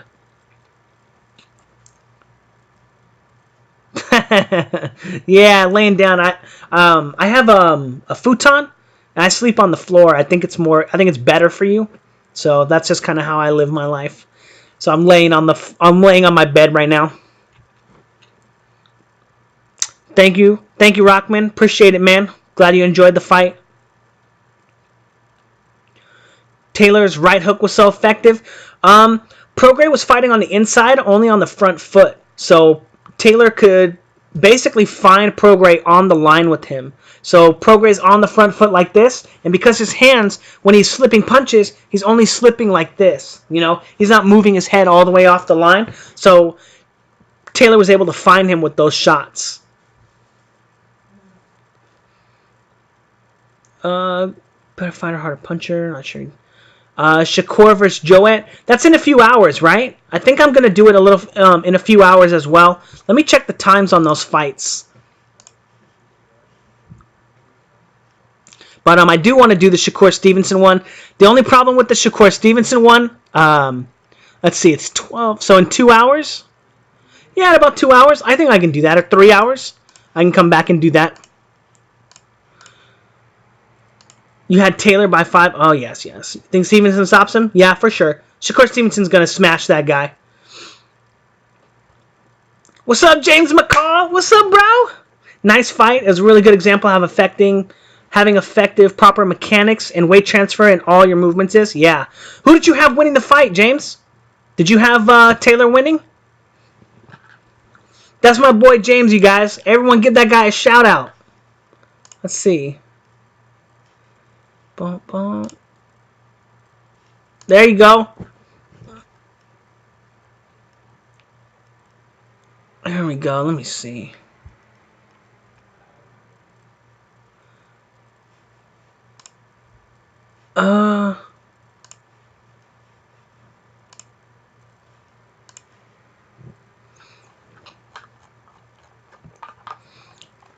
Let's see. 8-4 Taylor. 6-6, but you're biased.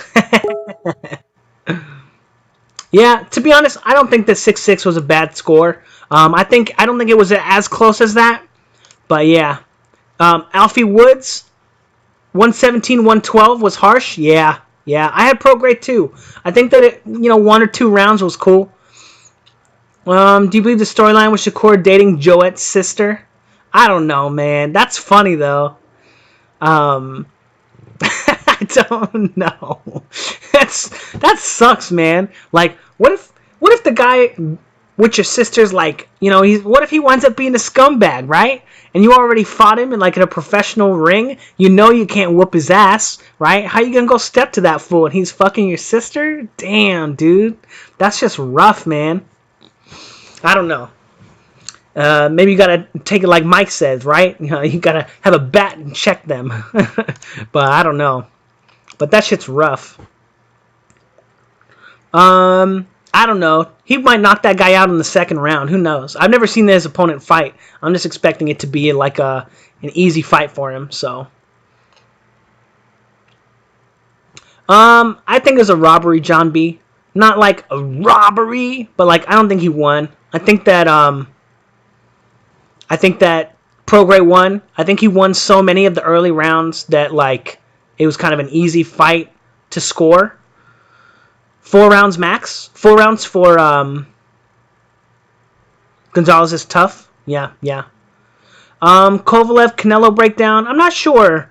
It's gonna be a tough fight to break down because once you get fighters that have those A-level skills, finding the difference between them is it's really difficult, right? It's really difficult in finding patterns.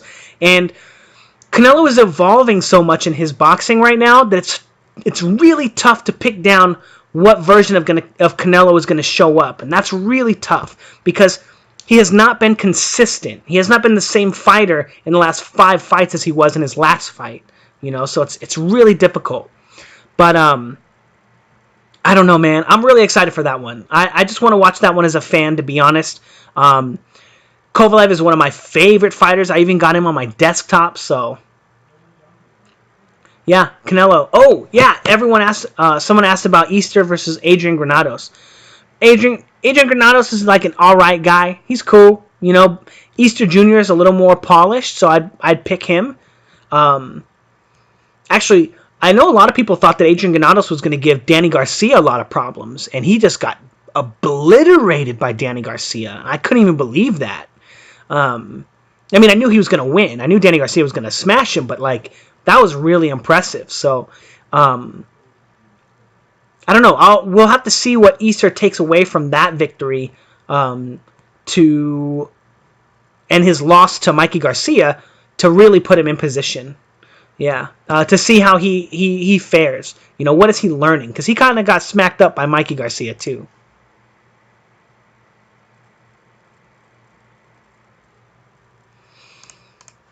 Let's see. Whoops. What fight you gonna watch? November 2nd, Diaz Masvidal or Canelo Kovalev? I'm gonna watch Canelo Kovalev. Actually, I don't know. I might watch Diaz Masvidal just because UFC stuff is so much harder to find the next day than boxing. Like, you know, whoever DAZN is gonna license out the Canelo Kovalev fight to like 20 different people the next day, so that fight will be everywhere. I think Danny punches harder than Spence. I agree. Spence is a very overrated puncher. He is a sharp puncher, but I wouldn't say he's a KO artist. Yeah, I agree. Good body shots. He has body shots, like really, really strong body shots, but he kind of leans into his shots really well, but he doesn't have a good snap. Yeah, you guys, for those of you that are interested, this is going to be like kind of a recurring thing for me. I'm going to be doing a lot of like breakdowns like this and like live fight by fight commentary. So if you guys are interested and you want to watch the fights with me, or if you guys want to go back and watch the fight with my commentary, you know, watch the fight by yourself and then just come back later. Kovalev over Canelo? I'm not sure. I don't know who I think is going to win. I think that I think it's going to be a really good fight. That's all I know. I think it's going to be a really good fight. And I think Kovalev has a better jab than Golovkin. So that might be a tough fight for Canelo because he has fought Golovkin, and Golovkin has a strong jab. But I think Kovalev has a better jab.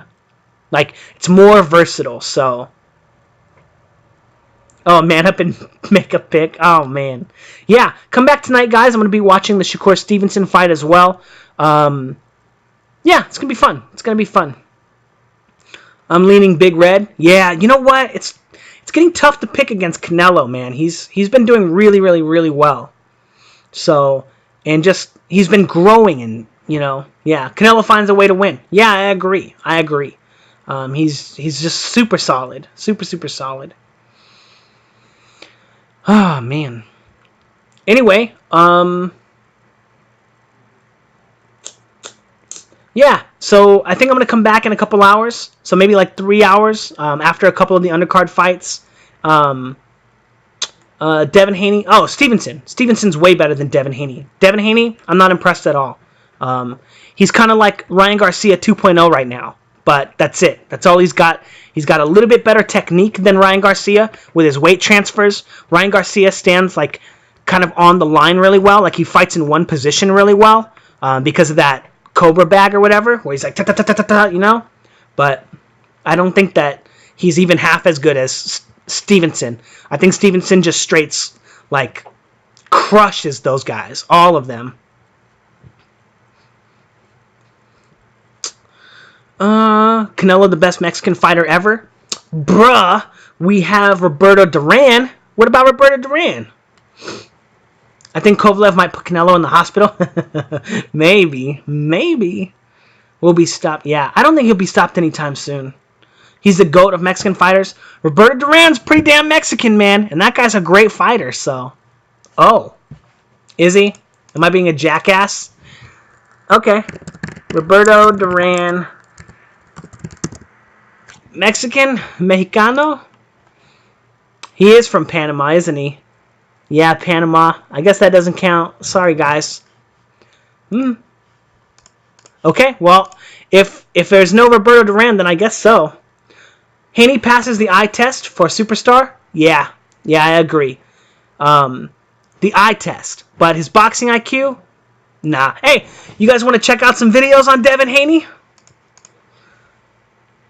Real quick. We'll look at some stuff for Devin Haney real quick, and then, what do you guys want to look at, actually? You want to look at my stupid training video? Just watching me punch the punching bag? Or do you want to look at Devin Haney video?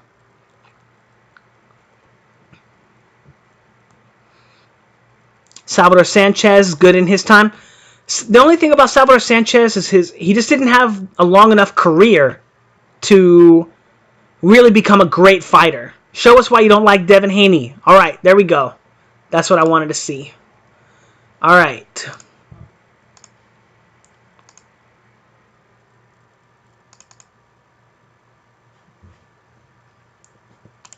Oh, this is going to be annoying. This is going to be really hard, actually.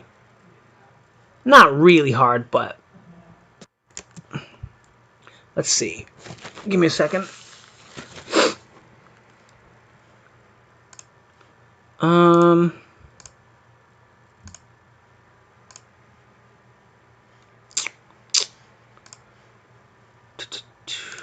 Okay, let me find that.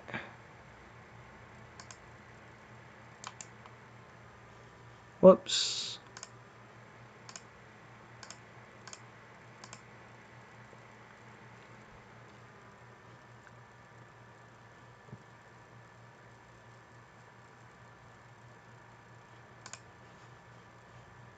All right. Hold on. 2019-09-27. Okay.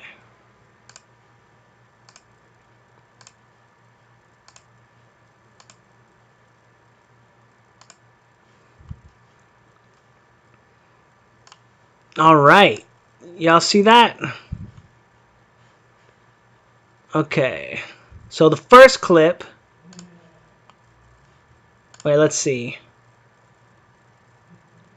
So Devin Haney. All right, the first clip. What the heck? Why do I have that clip in here? Very reactive, okay? Number one, very reactive, but no active guard. Look at him sitting on the line. And I know it's early in the fight, 5 seconds, right? But comes out in the high guard, not really moving his head, right? Let me get some better clips, though. Whoops. Let's put this guy down.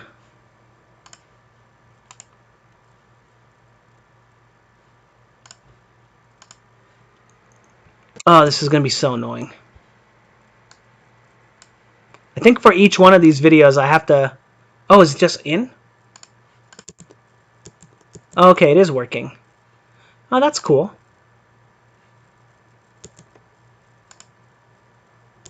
Okay. Again, very reactive from Devin Haney here. Okay? So, watch as he's moving forward. He's on the front foot, right? And he's not really slipping, but he's just staying there, right? And this is kind of like baiting a shot in this regard, but he's not setting shots up. And that's what you want to be looking at, right? Don't think about it like, oh, is he blocking the shot that's coming at him, right? It's, is he able to set up punches on his opponent, right? Where's his active guard?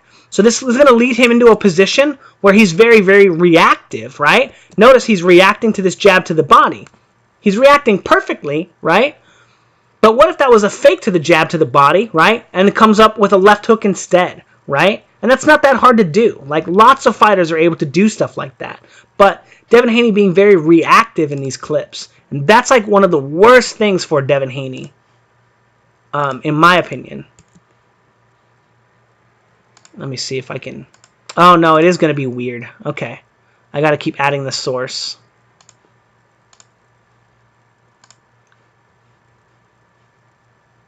Whoops. Did it open in VLC? Oh, that's why. Okay. Oh, man, this is so hard. Open with MPHC. Do you see similarities between Haney and Broner? Kind of. I think Broner's a better athlete than Haney, though. Americans always sore losers. What are you talking about, dude? Is Devin Haney British? Anyway, more Devin Haney, right? Look at how he's stuck in his guard right here. He's just waiting, right? Now, what do we know about fighters who wait? They're the ones that get set up and knocked out, right? And that's going to be a big problem for Devin Haney. And this is against a right-handed fighter, right? So, like, originally the video was going to be about him fighting Lomachenko, even though he's fighting a right-handed fighter. But this is a guy that he has all of his experience fighting, right? He's fought right-handed fighters all his career. And look at how the guy is controlling him, right? Every time that guy comes forward, he's feinting. He's the one feinting and controlling Devin Haney, right? And I know 15 seconds into the fight, But that's not what you want to be seeing from like a prospect or like a fighter who's going to be going all the way. Man, these are so annoying to open with. Okay. Again, no active guard, and his punches, when he does step out of range or step into his punches, again, he's not setting these shots up either, right? And who's he fighting, right? This guy's kind of a nobody, you know? And Devin Haney has, you know, not really setting up his shots. Again, you keep going through the video or the clips, and you'll kind of pick up on these patterns, and you'll see that they wind up being like a big problem for him. No, Haney actually lets his hands go. He does let his hands go, but he doesn't feint and probe, right? And that's the problem that he has. He does throw big shots, but he doesn't punch a lot. Like, he doesn't set his shots up, I mean. Now, again, look at how reactive he's being. The first 30 seconds of the entire fight, he's not setting anything up. He's allowing his opponent to feint and probe him, right? The only thing is, his opponent's actually not good enough to do that. His opponent doesn't know how to do that stuff either, right? And that's why he's getting away with that stuff, is because look at his opponent's guard. Look at how often his opponent is threatening him. This guy looks scary. I bet every one of you guys in chat could beat this guy. You know, no offense to that guy if he happens to be in my chat. Like, what's up, bro? But anyway, that's a big problem for Devin Haney. And again, look at this clip. As he's going forward, no setup to these jabs, right? He has no idea how his opponent's going to react. His opponent could just counter him, throw his own counter punches, or feint him as well. But look at how out of position he is, right? Is he even in position to throw the right hand after that jab? But again, look at him sitting on the line for this long, right? Can you ever sit on the line for this long against Lomachenko? No. No chance, right? But the way that he sets up his right hand when he does finally want to let it go, right, is step with the jab, and then throw a right hand, hoping that you're going to catch your opponent in that arc of motion, right? But not really setting his punches up. There's no layers. And it's just a very dangerous style. And for someone who's so young in their career, you know, you can just see that they have a lot of ways to go. Now, here we have him, again, letting his hands go. Fantastic technique, right? Jab, jab, right hand, right? Almost no wasted motion, right? Great weight transitions. But he's not setting these shots up. And look at how long he's on the line with this guy. But look at how easily his opponent, who we've already established is an average fighter at best, right? Average. He gets away from all of these punches so easily. And that's because Devin Haney has no knowledge of what his opponent is going to do when he throws these punches. Devin Haney's not feinting and setting him up, right? He's allowing this guy to get away from his punches in whatever way he wants to. So the fact that he's not able to walk him into these shots is just showing, like, you know, how limited of a fighter he is, you know, against, you know, limited opposition as well. And it's usually against limited opposition that you look your best, you know? And I know he destroys that guy, but how do you guys see a guy who has no active guard, right, and who has completely reactive style and also does not set their punches up? How well do you see that fighter doing against, you know, Shakur Stevenson or Danny Garcia or, you know, I don't know who's in this guy's division, you know, but Ryan Garcia might be able to beat this guy, right? Look at this jab, right? He's just leaning on the front foot and just explodes out of his guard. He's already in position, just being right here, to be open for an overhand right punch, right? Not only is he open for it already, but he makes an attack that is also in line for the position that he's in, right? So it just shows a lack of fundamentals, you know? And again, very reactive, right? He does the right thing. He blocks the jab to the body, but look how open he is, right? He's not moving off the line. He's not counter-punching. And he doesn't know if this is going to be a feint or a probe either, right? He's just expecting it to only be the jab to the body. And then again, right, at the end of the exchange, not setting the shot up, right? He didn't threaten him with any positions. He's just exploding out of the guard.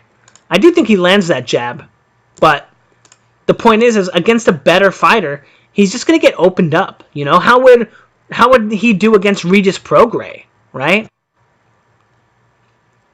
Again, just stepping with his shots. And again, that's another problem, is when you only know how to step with your shots, right? Now, he is doing the kind of Mayweather style thing here, right? Where you step with the shots, or you have that kind of layer, and you're going around the guard or whatever.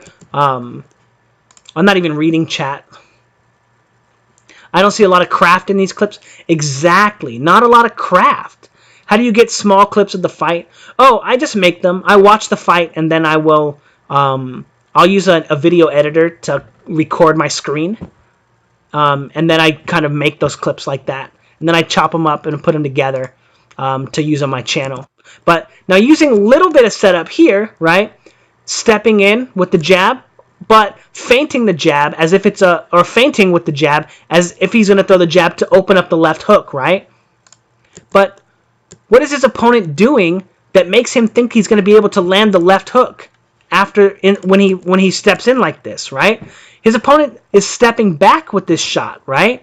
He's not blocking the jab, right? So I don't have any idea why Devin Haney is throwing the left hook here if he knows his opponent is stepping back from the jab, right? It just doesn't make any sense. The training videos, I got one more clip of Devin Haney being a scrub. One more clip. There we go. And then I'll show you my stupid training video.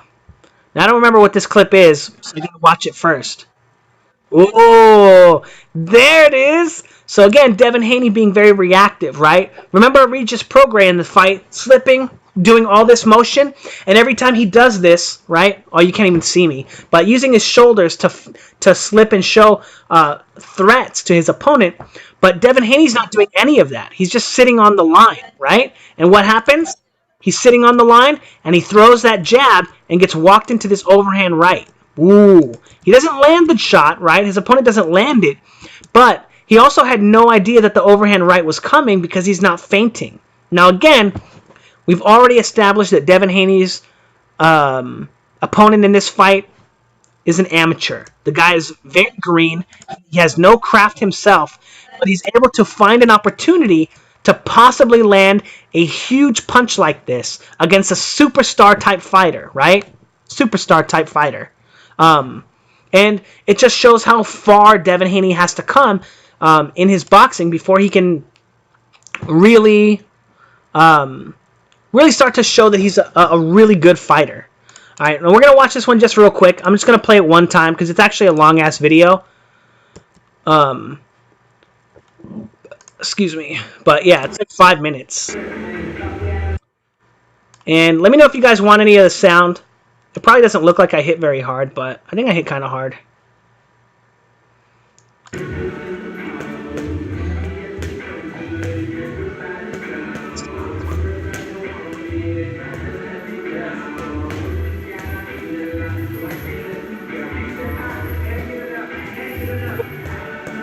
Now, what I'm doing here... Actually, let me pause it. What I'm doing here is I'm trying to transition my weight for every one of my attacks and every one of... Oh, there's like a... I don't know what they're doing in the background, but they're doing like a photo shoot or whatever. Yeah, so I don't know. I think they were getting married, so I'm not really sure. How do you guys make it to the pro ranks without the fundamentals? Boxing coaches, most of them suck. They don't understand what they're doing. They don't understand what they're training. They don't understand what it is they're supposed to be teaching their students, right? Most people focus so much on the striking aspect that they never get into the actual boxing mindset of what you're trying to accomplish in the fight, right? Of how to set your punches up. They only focus on how hard you can punch, or can you perform this punch, or can you do this punch, or can you throw a 1, 2, 3 on the heavy bag or on the pads or whatever. But none of it is actual functional training.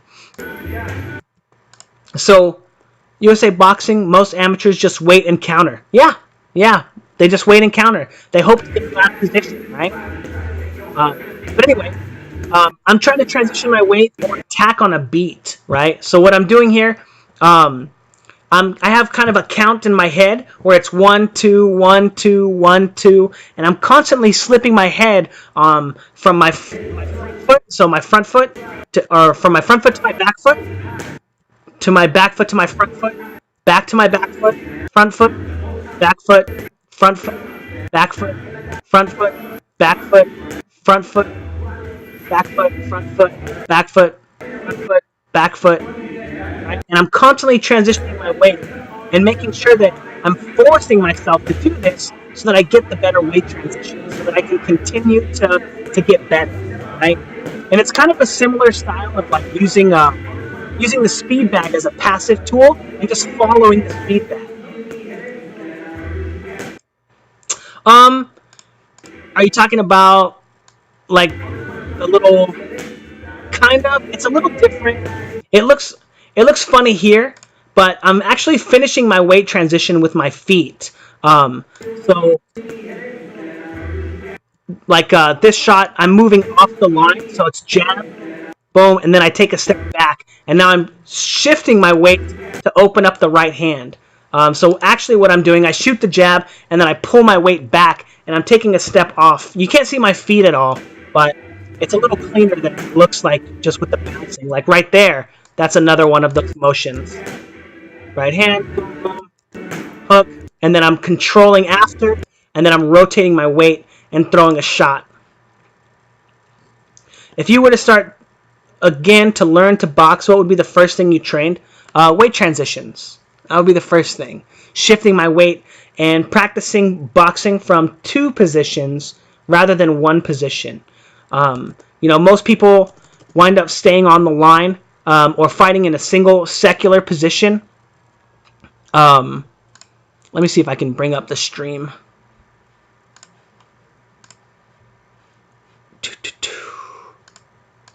Okay, so most people will they fight out of like 1 boxing stance, so they'll be here, right? And then you'll see them, they'll be like, oh, they'll be looking really good, 1 2 3 do, right? And they've got the speed, they can do all the fun stuff, right? But they can't actually fight from this position, right? Because these are not punches, right? You can move your hands and look real good and all that fun stuff, but when you're actually boxing somebody, or you're actually fighting, in order to get all your weight into a shot or have like a real shot, you have to transition your weight. So I'm not sure if you're going to be able to see it or see me. Let's see what shows up on the camera. So, all right, that's not too bad. So when you have somebody doing their shadow boxing like that, they're just going like this, right? And there's no weight transitions. They're not really doing anything. You're not fighting anybody like this. You're also not getting any power in your shots, right? So it's very important that you're shifting your weight and moving your head off the line when you throw your shots so that you can get power into your shots. Because number one, you're not going to throw a right hand over here, right? Like this, right? Because you're not going to have any power in this. In order to have power into this shot, you need to transition your weight, right? So notice this position, right? How my head gets over my front leg, right? From here, boom, here, right? No power, it's just a touch, but this is the right hand over here. And then when you bring your weight this way, right? You need to bring your head back over the line. But the punches stay the same. But when you don't practice transitioning your weight or moving like this, you wind up just touching the bag and never developing any power. Also, never being able to get off the line either. But so I would start with transitioning your weight. That would be the first thing that I would work on. Was which foot you move first depending on which direction. Oh, yeah, I see what you're saying. Yes, defense too, exactly. So when you slip your head, right? So when you throw your shot, you're going to slip one direction, right? And transfer your weight from one foot to the other, and then you throw a shot. But you're also moving your head, right? So watching my training video, my head never stays in the same position. It looks like it's in the same position. It's constantly moving, right? From one foot to the other. Let me make sure it's like playing. Yeah, okay. It's constantly moving, right? So like this thing right here, I shoot the jab, and then look at how I duck down, right? Just a short slip right there, and then as I transfer my weight from my back foot to my front foot, look at my head is right here, and now when I throw my right hand, my head is all the way over here now. Continuously transitioning my weight every punch, right? Like even this little clip right here, it looks like I'm not doing anything, right? So right hand, Now I dip here, then I dip here, catch a shot, and then continuously moving my weight and, setting up new shots.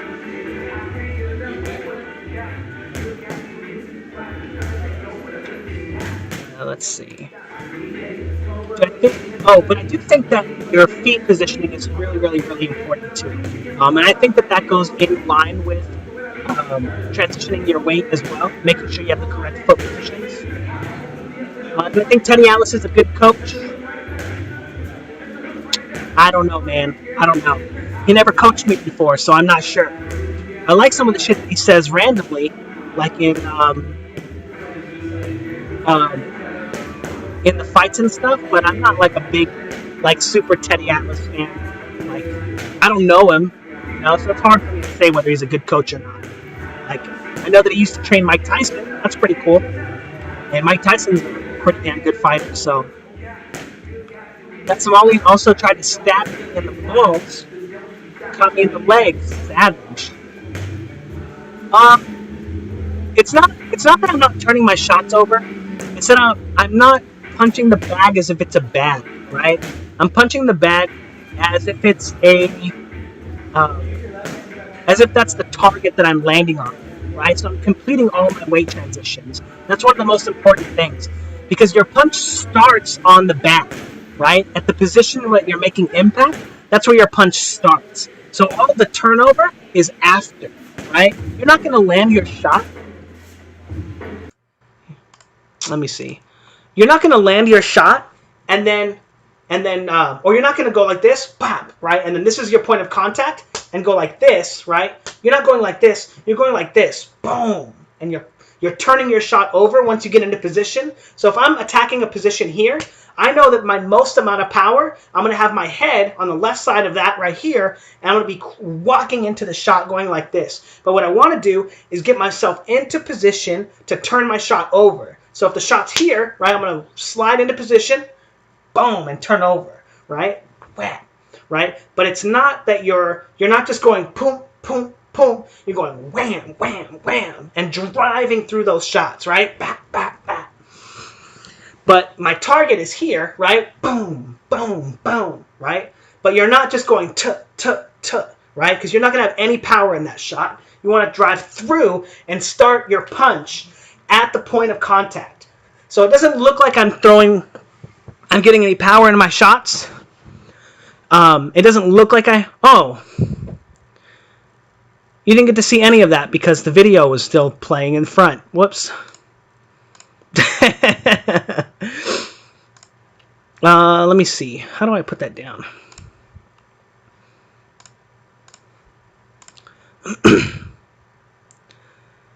Let's see if that worked.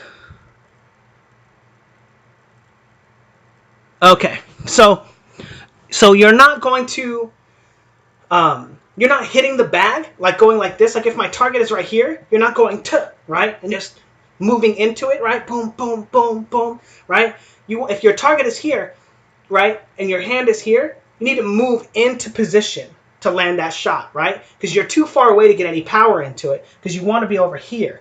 So what you're going to do, you're going to slide into position and then turn the shot over. And you're kind of slamming these knuckles, right? Don't think about it as a thrust, right? Most people think about your punches as being straight, right? And that's why they think having like a straight shot is like so good. So they look really stupid when they shadow box, right? It's kind of a passive style. But what you want to be doing is slamming your fists into your opponent, right? You need to cross your head over, and then when you hit your target, you're going to crush into it.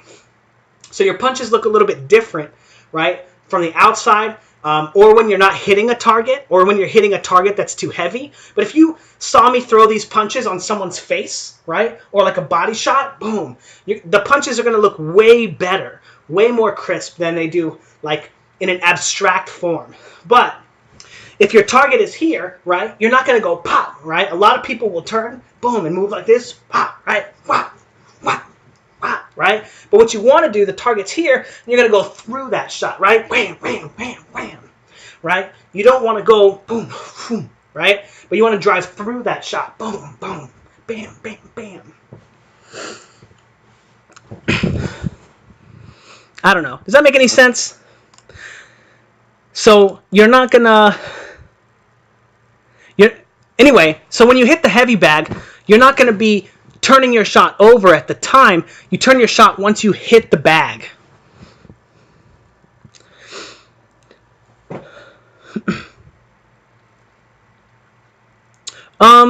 So that's the thing. You don't have your fight. You don't always fight at that range, right? Like as Regis Prograis found out tonight, he always practices at full range when you see him on the heavy bag too.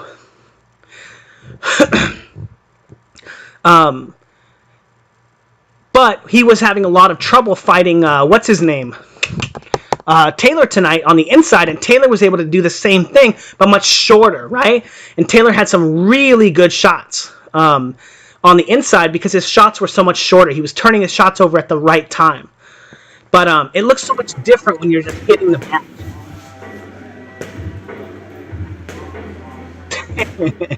Yeah, well, a little bit.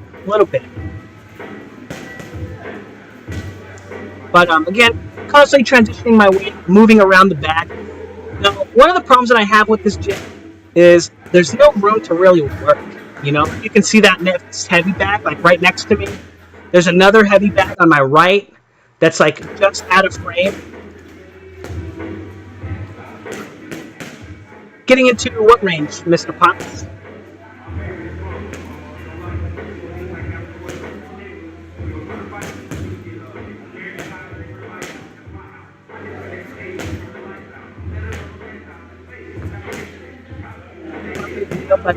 Or the opponent moving out. Well, it's okay if your opponent moves out of range. That's okay, right? Because if they're moving out of range, you just have to find a way to close the distance against them. Look at, I'm out of breath there too. But let me see. But what you want to do is you want to use head movement to get on the inside. You want to be feinting and slipping, right? And you want to give your opponent different looks. That's how you want to get to the inside. You don't want to just walk in. But also, like, I don't know how to say it. But the range doesn't matter. Like, if you understand, like, striking and you're good at boxing, and you've trained correctly, you're going to be able to get power into any punch from any range. Like, I know people say, you want that right hand? You want that long right hand? But that's bullshit. That's not what you want. Like, look at the right hand that Thomas Hearns knocked out Roberto Duran with. Was that a long right hand? No. But it's probably the best right hand anyone's ever thrown at anyone at any time for any reason. It's like the best right hand of all time. But it's a really short shot. Boom. It's sport. This is boxing. This boxing, yes. But, yeah. If you have good striking technique and you understand what you're trying to do, the range doesn't matter, right? As long as you're transferring your weight and you're transitioning your weight, moving your head from one side of the body to the other, you're going to have tons of power. You're going to knock everyone out. But yeah, anyway, I'll be back in a couple of hours to do the Shakur Stevenson fight. Maybe like 2 hours, an hour and a half. I think I'm going to go work out and then get some food. Maybe shower, I don't know.